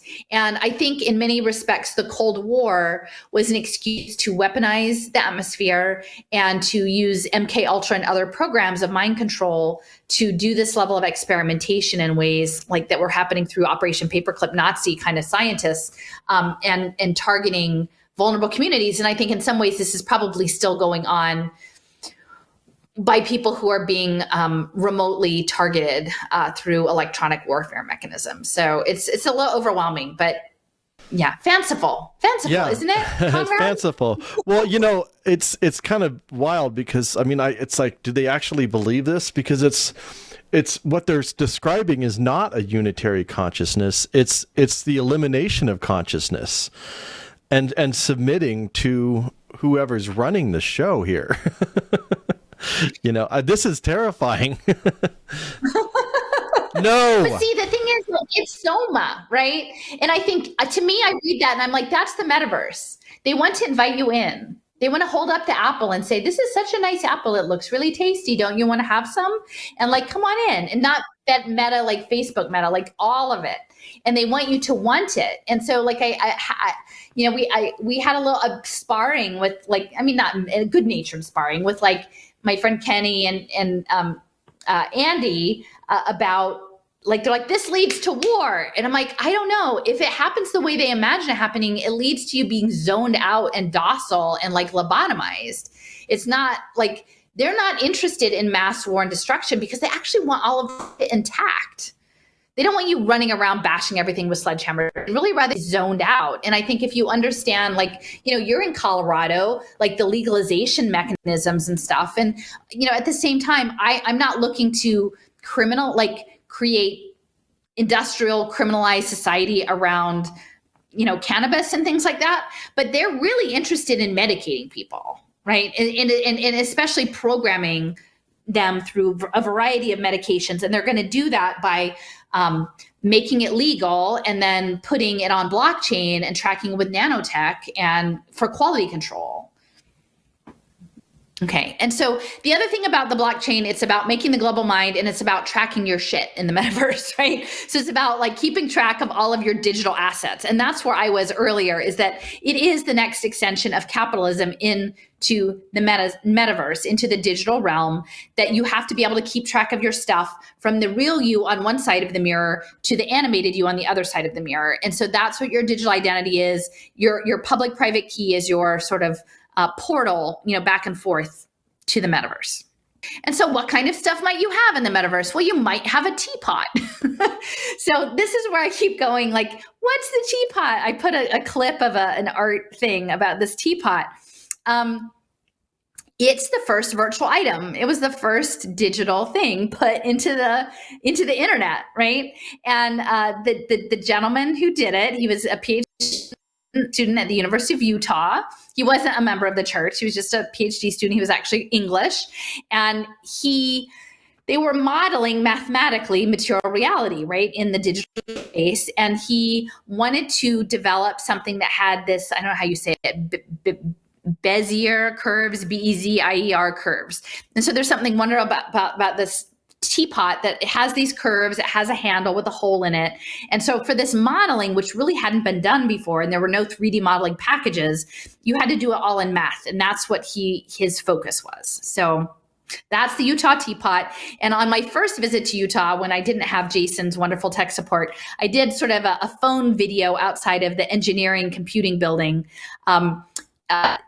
at the university where this teapot was sort of designed. And it's fascinating because it's up against these beautiful building mountains of the Wasatch Range. And it's this squat black glass building. It's like this little black glass cube that's like mirrored glass that just is totally antithetical to the natural environment that's around it. And I think it has a nuclear reactor underneath it too. Okay, so this is an art piece. This actually, the short film is 4 minutes long, and I didn't do all 4. I have like 2 minutes of it. But I will draw your attention to, this is supposed to be a representation of the idea of having this idea of modeling the teapot. And the woman will say, this was going to change the world. Okay. So if you imagine what the metaverse is, like creating this whole new empire, it really is changing the world. And when they stand up like the first time they stand up and have a very awkward pose with their arms that are straight out to the side, that is like a character rig that you use when you have a video game designed person before they've been programmed to do anything, walk around, move themselves. They just hang like zombies, like a T-shaped zombie. And so I really do feel like that initial move where their arms flail out is an echo of that. So you want to...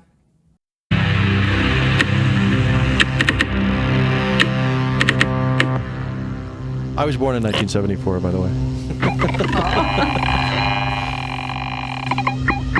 This means something. The barcode, huh? Yeah, the barcode and the teapot.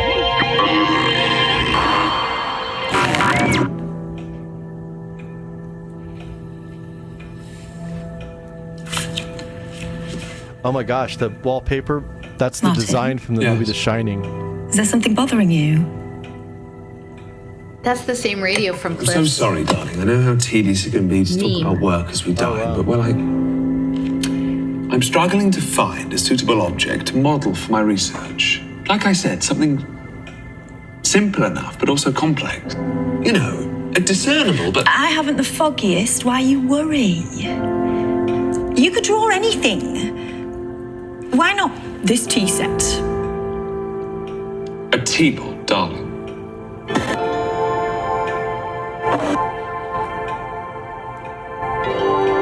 A teapot? A teapot. Although you do realise how extraordinary this could be. Extraordinary?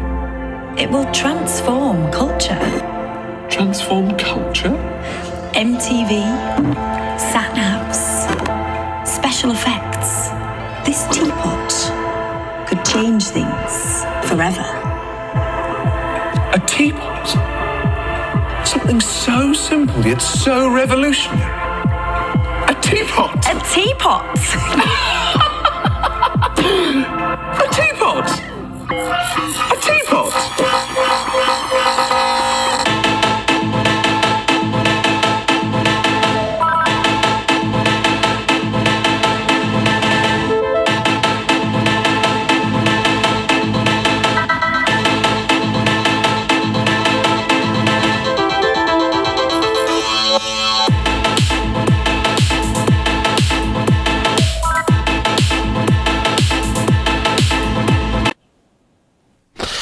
Alrighty then.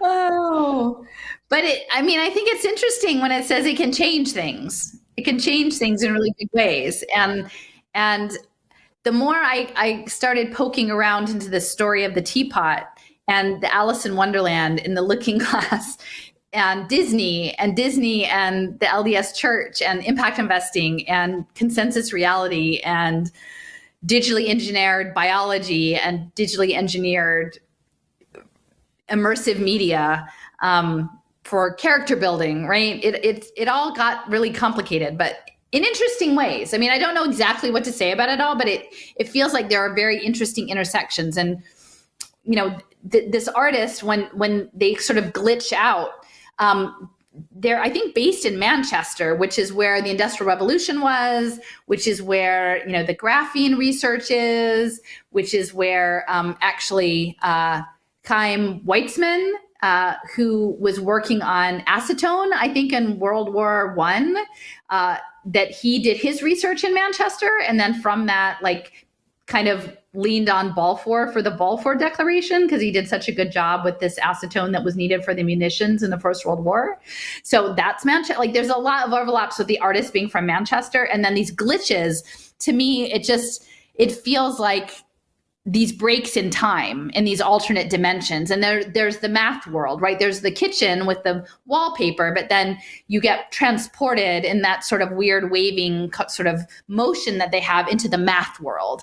And that's something that we talked about a little bit when we were at the Atlas Research Center at UC Boulder, which is like the interdisciplinary art and content creation space, is that they're trying really hard to make new interfaces so that non-mathy people can begin to interact with the digital world that is math in ways that are more intuitive for non-math people. And so it's kind of laying bare the underlying mathematical structure of the material world that most of us aren't aware of.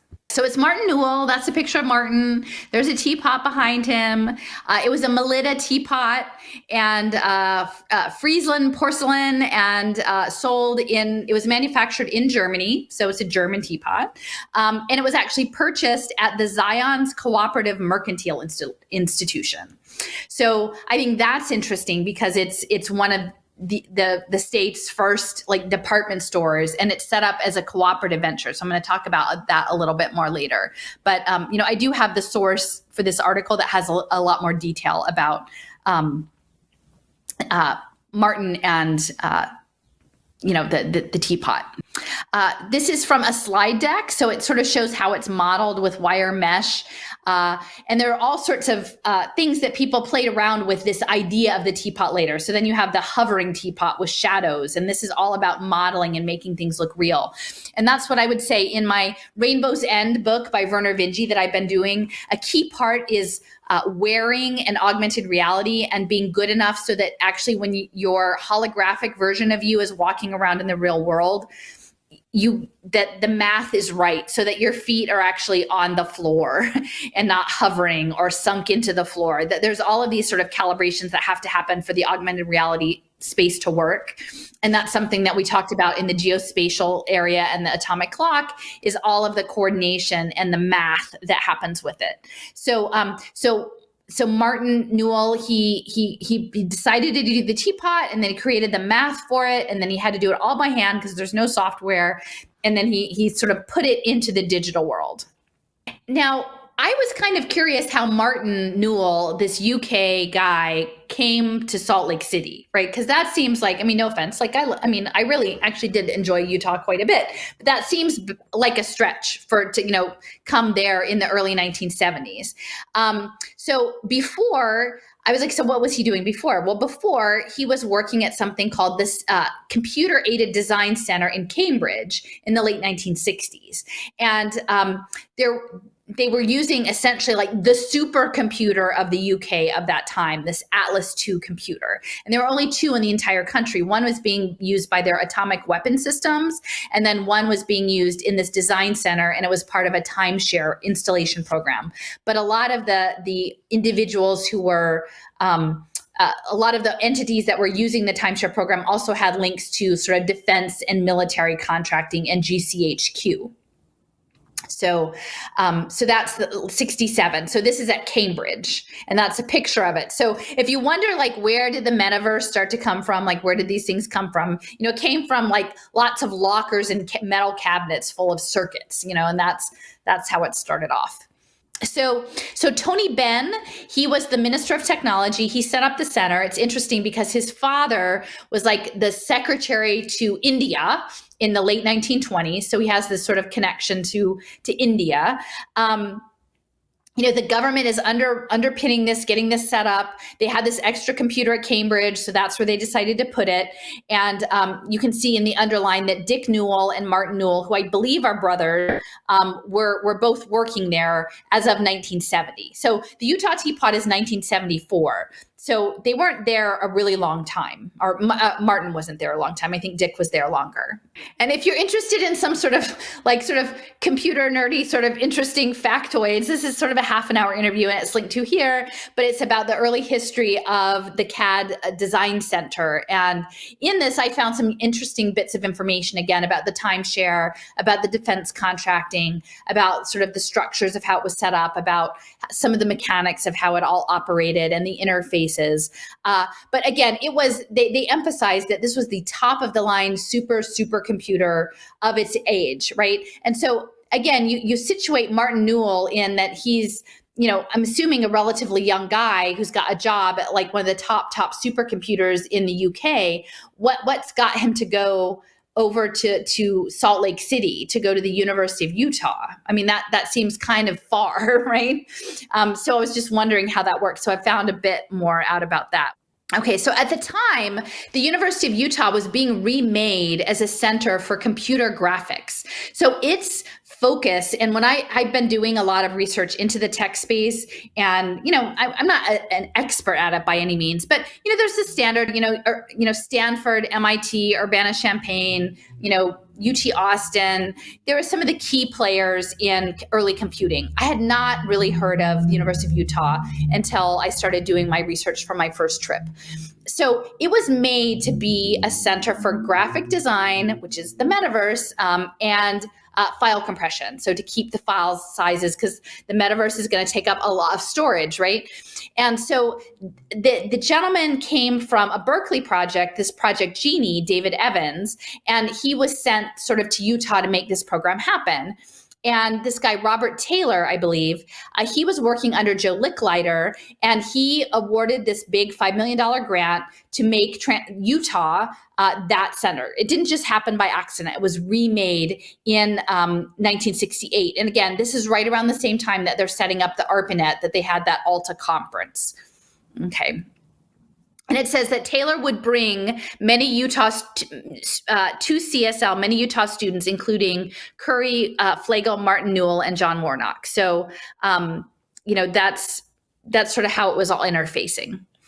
So Robert Taylor, he was the one that was working under Licklider, and it was saying that, if you remember, and I think on one of my earlier slide presentations, I had this image of Licklider's memo about creating an intergalactic network, which at the time seems crazy, right? An intergalactic network before the space program is really even like off the books. But if you understand it possibly as an interdimensional network, right? And a bioelectrical network where you're transcending material reality, that intergalactic thing might not seem so far out, right? And then moving this from time sharing, which is what they had, to a packet switching network, a decentralized packet switching network. Now, I've read that before, but if you think about it in the context of decentralized meaning like a blockchain, and packet switching meaning like neural signals, then you start to feel like it's more like neural networks, right? Like blockchain neural networks and the Global Brain Project, that they were trying to move into this paradigm that would lead towards this cybernetic, like one world cybernetic consciousness. That Taylor, who was again funding the project at Utah, was behind the man-computer symbiosis, and that he envisioned this future that was based on a vision that Vannevar Bush actually had, that people would have their individual personalized computer units with monitors and keyboards and mice. And this was even back in the 60s. They had already envisioned this, and it was based on this idea of a Memex that Vannevar Bush had pushed out in the 40s. And the Memex is really like an extended brain, only it's a lot bulkier than your smartphone. But it's like a whole desk full of microfiche and data that are interlinked with hyperlinks and text. So this concept of an interconnected informational networked brain that exists outside of your body was something that has been in the pipeline for at least like 80 years. This is the Memex. This is the Vannevar Bush's Memex concept, is like a desk with interface screens and switches, which are on the right, and then an actual, like a photocopier for microfilm on the left that sends the signals into the brain. And that this guy actually in Seattle built one. Like they were never really ever meant to be commercially built, but he built a model of it and did a demonstration, which is kind of cool to actually watch that. So I talk about remaking the world as math, and I'm such not a math person, so I find this just incomprehensible, but some people work in the world that way. So this is what the teapot was modeled when it was modeled as math. It would look sort of like these coordinates. So just sort of showing that up. And that's the digital object, the digital representation. And then again, back to the Alice in Wonderland, that I think it's Dodson was the guy's name. It's not Lewis Carroll, but the pen name Lewis Carroll. He was actually a mathematician and a logician. And so he embedded math throughout the story. And they were talking about the Cheshire Cat being like the abstract math that was outside of material reality. So I sort of feel like the teapot is a bit like that, like the Cheshire Cat moving from the real cat into just the smile version, the wireframe version. And this became like lifted up, like the earliest meme that people, it was, you would make your own Utah teapot, and everybody had their own different kinds and their own different representations, like a coming of age, like you would make your own version of the teapot. And then they became cultural symbols. So they were dropped into all sorts of pop culture. So there was one in The Simpsons, which is this bottom image here. There's a gentleman who I think is a professor from Spain who collected, like he wrote a 120-page ebook about all the Utah teapots. So you can go through, there's a link and you can browse them. Now, before we move on, I just want to mention the Zion's ZCMI, which is the collective department store, that this was envisioned by Brigham Young, and it was a way of sort of again, supporting the community and the economic empowerment of the community in a collective way, and that it was meant to be ongoing. So the ZCMI, it says that its true purpose was to prepare the saints to live a higher law. But he wanted to establish at Brigham Young, this cooperative movement is only a stepping stone to what is called the Order of Enoch, but which is in reality the order of heaven. And so the store was part of that. And I think that this is really central to the blockchain free market virtual element that we're moving into, with like the mutual funds and representing yourselves through positive digital business transactions and social transactions, is that if you have the right transactional natures, that you will somehow be a better person. So they started to have all these branches of these department stores. And this is where the Salt Lake City flagship was where Martin got the teapot. But that part of the collective would be the co-op stores. They were supposed to serve as poverty alleviation, which I think is really interesting when you think about it. I mean, I think ultimately it went out of business, but not until the 1990s. But this idea of, if you listen to what the anarcho-cyber socialists are saying, they're literally envisioning blockchain villages with like molten salt nuclear reactors where they're all doing everything on blockchain. And I can totally see this concept fitting in with their ideology of what they think society should be, of a technologically managed society, and that this would somehow uplift everyone by putting everybody in the machine. And it said that in terms of owning shares in it, that call on the brethren and sisters who are poor and tell them to put in their $5 or their $25. Do not let these men with capital take all the shares, but let the poor have them. We want the poor brethren and sisters to have the advantage of it. So I think my gut, and I've talked to my friend Judith in Florida, who's very aware of like cooperative law. It seems like they've been making inroads into try to sort of take over or revise laws around cooperatives to open them up maybe in a non-consensual way to capital and to these systems and to blockchain and to impact investing. And I know that I've seen in worker cooperatives being set up for pay for success because they use like worker health and well-being as a metric, as an impact metric. So they're really trying to get into the idea of the cooperative. And I think it's interesting that historically, at least, the Church of Jesus Christ of Latter-day Saints has this history of the cooperative business movement, better unity, economic development, and poverty alleviation. That to me is really interesting if you start to mix in the blockchain part. And this is just an image of the flagship store. So the teapot kind of goes back to the department store. There was also another insertion of the teapot in the Toy Story, which was Pixar.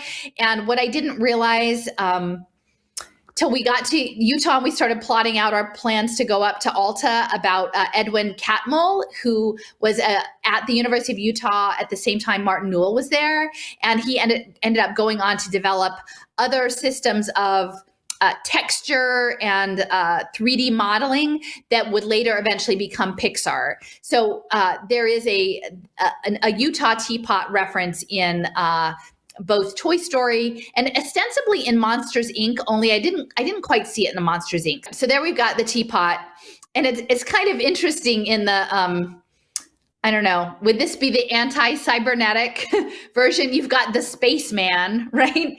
And I think this might be the bully. They've been broken. I can't remember where this was in the movie, if this was after the bully messed up her toys, but the people were beheaded, which again is sort of a reference, I think, to Alice in Wonderland, off with their heads, off with their heads, off with their heads. Queen was always saying off with their heads, and there was the mad tea party.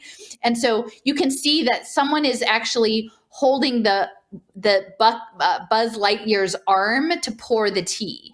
So to me, that sort of signals these robot assist arms, like the automated robots, like the people are helping the robot learn the job, which is how to pour the tea. And so to me, actually, now that I'm looking at it, this is very much in line with the remote haptic robotics, like put yourself on the robot and then teach the robot how to do the job.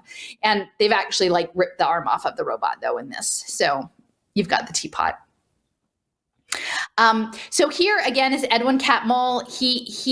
I don't know I don't think either of those two were members of the church, but the University of Utah clearly is embedded in the culture of Salt Lake City and its origins. The university's origins go back to Brigham Young.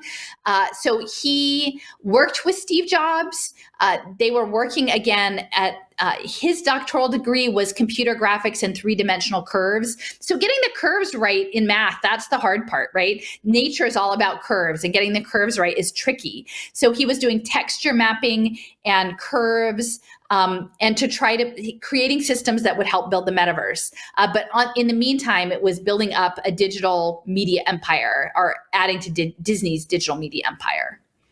I'm not sure where to go with this, but there was a whole article and a number of references that say that Ed Catmull has aphantasia, which is interesting because of like Fantasia being the Disney movie, but aphantasia, that when you close your eyes and try to picture something, you can't picture anything.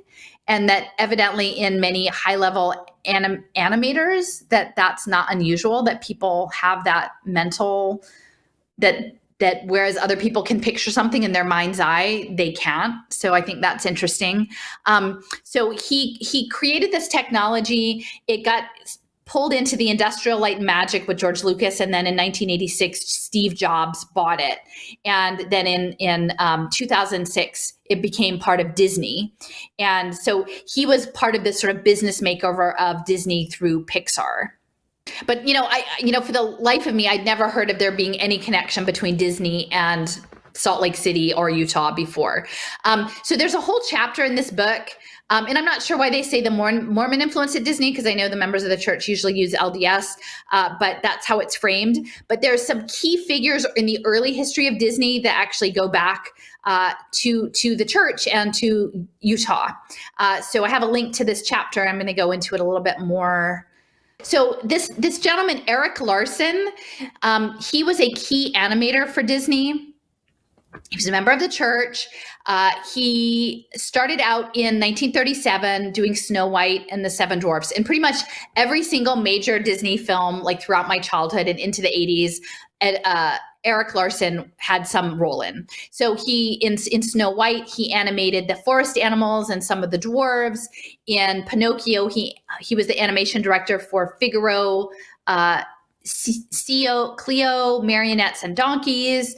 Later on, he was an animating advisor for Thumper and the Owl. He was sort of a key figure. And what I found out later, these are called the 9 Old Men. Disney had these animators they called the 9 Old Men, and he was one of them. And then when the time came to train the next generation of animators, that was his special talent, was sort of being a mentor to younger animators. So he was very central. And there were other individuals that were key between the church and Disney as well during this time. So, I'm just feeling very much that that the teapot is kind of a reference to the Alice in Wonderland Tea Party and the Metaverse, when they were that it didn't just happen to be a story of like meeting with his is when you do the teapot. I feel like there is a reference, like why the teapot was chosen beyond just the curves, and that has a cultural resonance to it.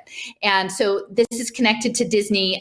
Larson was an animator for Alice, and that the Mad Hatter's Tea Party was central because, again, it's something that on the surface should be social and normal and nice and something you look forward to, only the rules are messed up and everyone is made uncomfortable and everything is mad.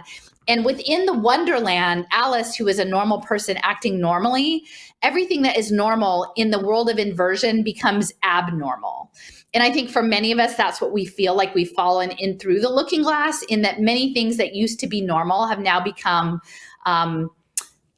dissident behavior, right? That perceived of things that you could never imagine would be made to be aberrant behavior have somehow become aberrant behavior. And that the looking glass world is a part of that.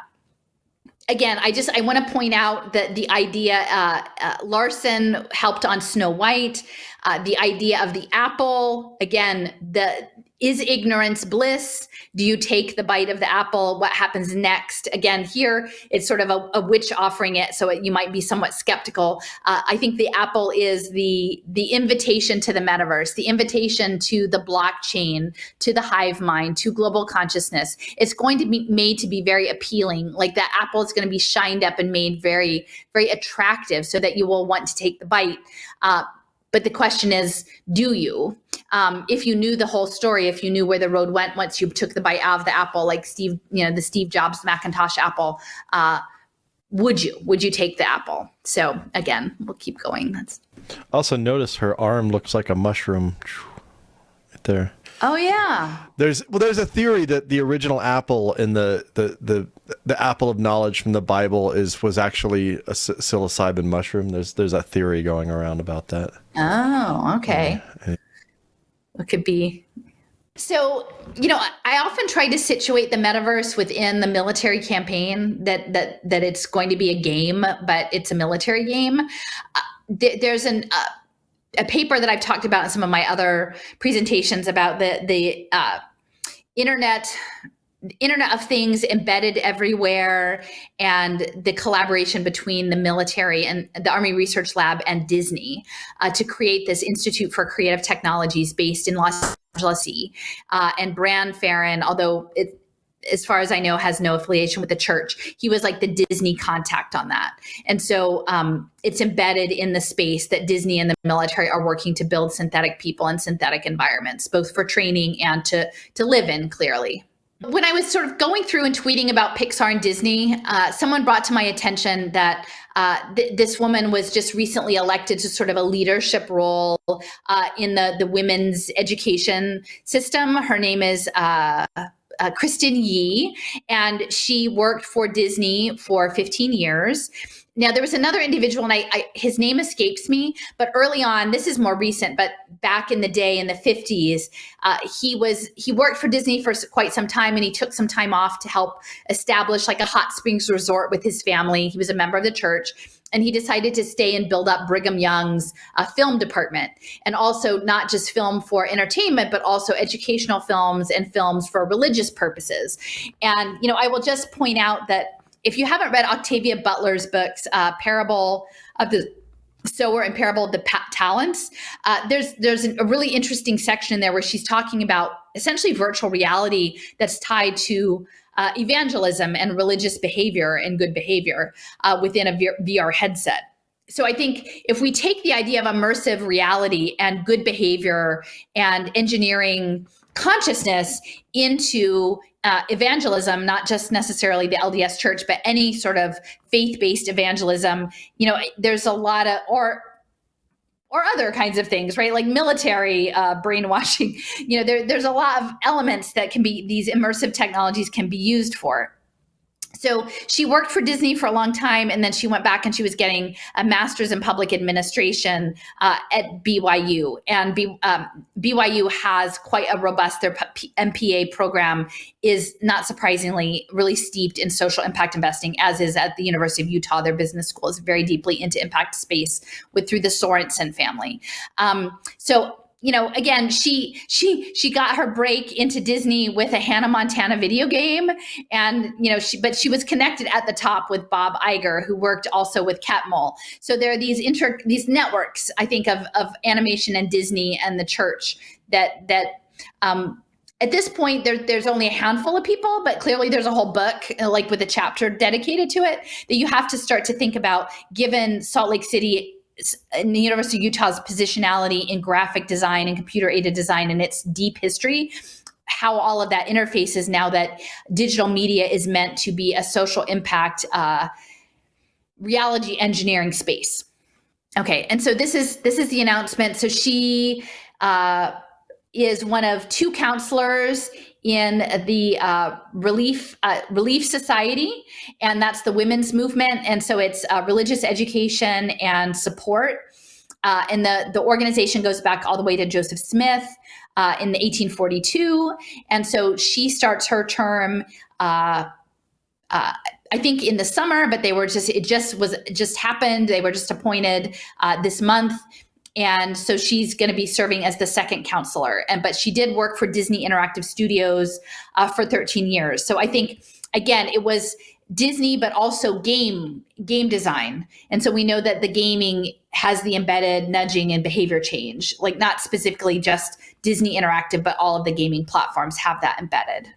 So, and this is to talk about the Ballard Center for Social Impact at BYU. So their MPA program is the Romney Institute for Public Service, and they're all about ethics and social impact. Now, I'm not sure if her Master's of Public Administration included that, but clearly, given the ethos of the LDS Church and Brigham Young's, connection to the church, like if you're working in interactive digital media and impact space, again, will everyone willingly consent and know what these immersive medias are about? And can they give their consent to the data collection? So this is when thank you for bearing with me, Jason. So we did all of our site visits in Utah. Then we went over to Colorado. We went to the NVIDIA office in Boulder. And, at the time we were talking about Cesium, which is here in Philadelphia, and how it relates to the creation of this open metaverse. And the key word here is open, because they need to have common standards, but they need for everyone to be building it, because it's like a bazillion files of all sorts of different experiences that can open and close and pop up and be collapsed depending on your digital credentials on blockchain. And so as long as the standards are the same, everyone can help build them. And then the challenge is eventually they'll probably overlay conditionality for accessing certain files and certain experiences, that you have to have something in your wallet that says that you're allowed to access that, whether that's a financial token or a behavior token to get in there. So this is Michael Cass, right? So that's his name. So he was a guest on the Cesium podcast. He spent 18 years with Pixar. He previously worked with Intel and Magic Leap, and his earliest jobs were working with Apple and actually at an AI research lab in Palo Alto. that was affiliated with the Schlumberger company that Jason, you and I saw the original Schlumberger US headquarters in Houston. And it was primarily an oil drilling company, but using electricity. And something that Raul had brought up in his piece about Texas and blockchain was that Schlumberger actually has been in the AI smart city sensor network zone for a very, very, very long time. For an oil company, it's a very interesting overlap. So we do need to understand when Eric Schmidt says data is the new oil, he's not kidding. It's pretty straightforward.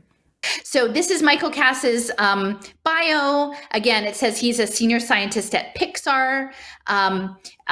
I brought him in here again more because of the Pixar connection and the Apple and the virtual reality. I don't think he has any connection to Utah per se or the church, but just his connection to NVIDIA and these other in the Pixar in the building of the metaverse and the simulation space, which is all built off of the work, not exclusively, but a lot of the work was done by Newell and Catmull.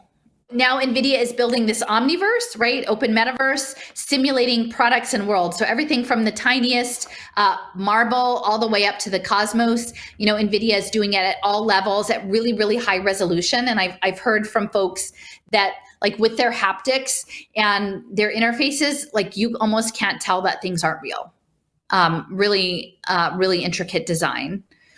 And so here is Cass. This is his LinkedIn. It talks about him working at Apple from 88 to 93, working on these, the computer interfaces. And again, I keep just going back to Apple and, you know, taking the bite out of the apple and then ending up landing yourself in the metaverse as an avatar. And that we're not fully prepared for what's coming to go through that threshold. So this is just a page where they're talking about that they actually, when he was at Schlumberger doing some sort of AI research, that some of those products ended up being used by Pixar, and that when I think it was The Incredibles maybe that won an Oscar for the design, that Michael Cass was in the group that was awarded an Oscar. So everybody was really excited. And that these patterns, that the AI analysis of patterns goes back decades.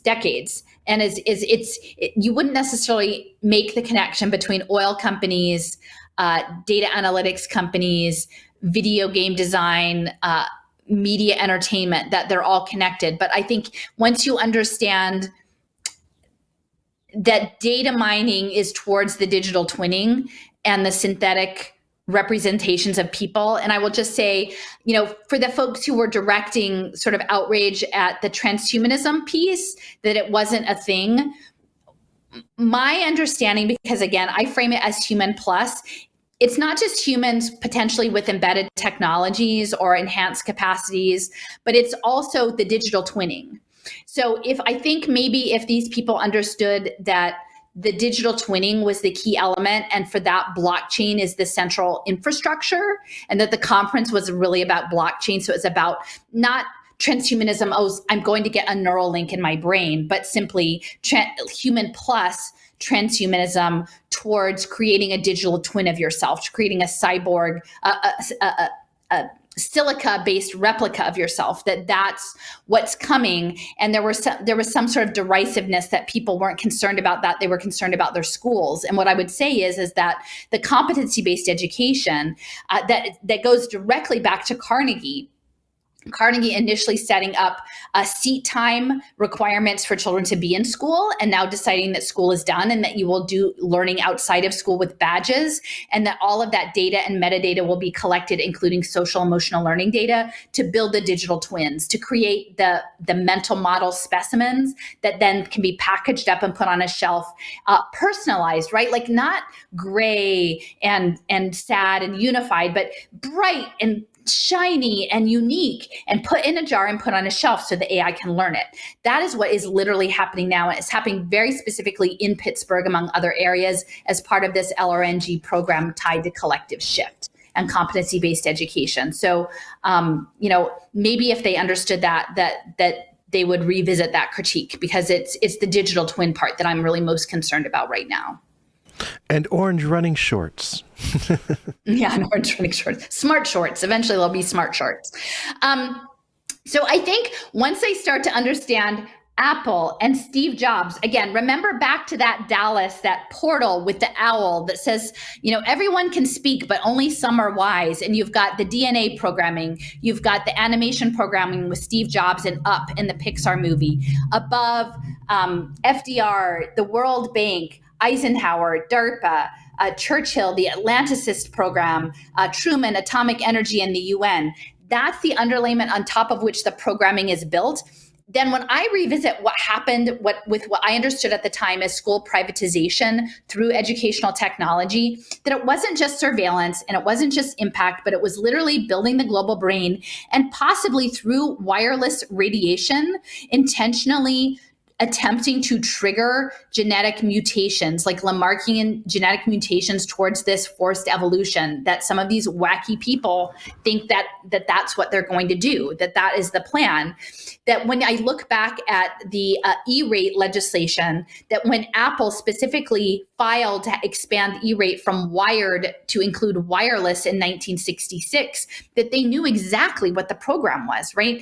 And that when there was a youth summit in Philadelphia in 1997, that was every living president came for the youth summit on Independence Mall here in Philadelphia. And that was done because it evidently, our Pennsylvania senator, I'm trying to remember his name. He was a Democrat, Wofford maybe, that he was trying to fulfill George Romney's dying wish that there be a youth summit, right? Like, how is it that George Romney, a member of the church, Mitt Romney's dad, governor of Michigan, needs there to be a youth summit on Independence Hall, right? On Independence Mall. At the same time, right after this E-rate electronic connectivity is happening.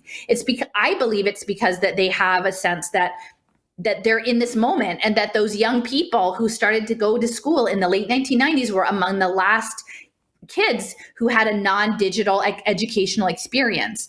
And so when we look at all of the money that was wasted on iPads in places like Los Angeles while the schools were falling apart, iPads aren't even a good educational delivery device, but they're a good surveillance device, and they're good to capture the data that they want, and they're a good irradiating device, right? And they're a good moneymaker for Apple. So all of these things are in the mix for me when I see and imagine Apple within this larger context. This is from Reiser's World Sensorium, and I'm just going to read this out. In its functioning, the world brain, the formal organ of integration of this planetary civilization, will replace and transcend many of our present atomistic social mechanisms and concepts. For the present, our basic problem is that of envisaging the projective geometry capable of producing the synthesis of intellectual forces and social vectors. Okay, so they want a world brain, they want an integrated planetary civilization, which is essentially the one world order. They want to erase all of the idiosyncrasies of being human, all of our idiosyncratic and culturally, into our own unique social mechanisms that are related to our histories and our geographies and our foodways and our religions, to integrate it all into this gray version. But what they need is the geometry capable of synthesizing that. And I think that this was written in 1946, a planetary socialism. But that's where they're at. They need the technology, and the technology, I truly believe, is blockchain, is within a digital irradiated panopticon that will make you think different, that will give you, quote unquote, the knowledge, that will sell you progress and disruptive innovation, and that will drag you into the metaverse. But the metaverse is a military video game to profit impact investors, and ultimately to harvest your soul for this for this consciousness that is a mechanical, it's an attempted, and I don't think it will actually, again, trigger its own sentience, but along the way, how much harm will be done. And I think that Black and brown communities are central to this program. I do believe, because of the amount of resources that the church is putting into impact investing and the apparatus for impact investing, that's a central part of it. And engineered reality through immersive digital media is it. They want to replace our real, actual, authentic material reality with their programmed reality.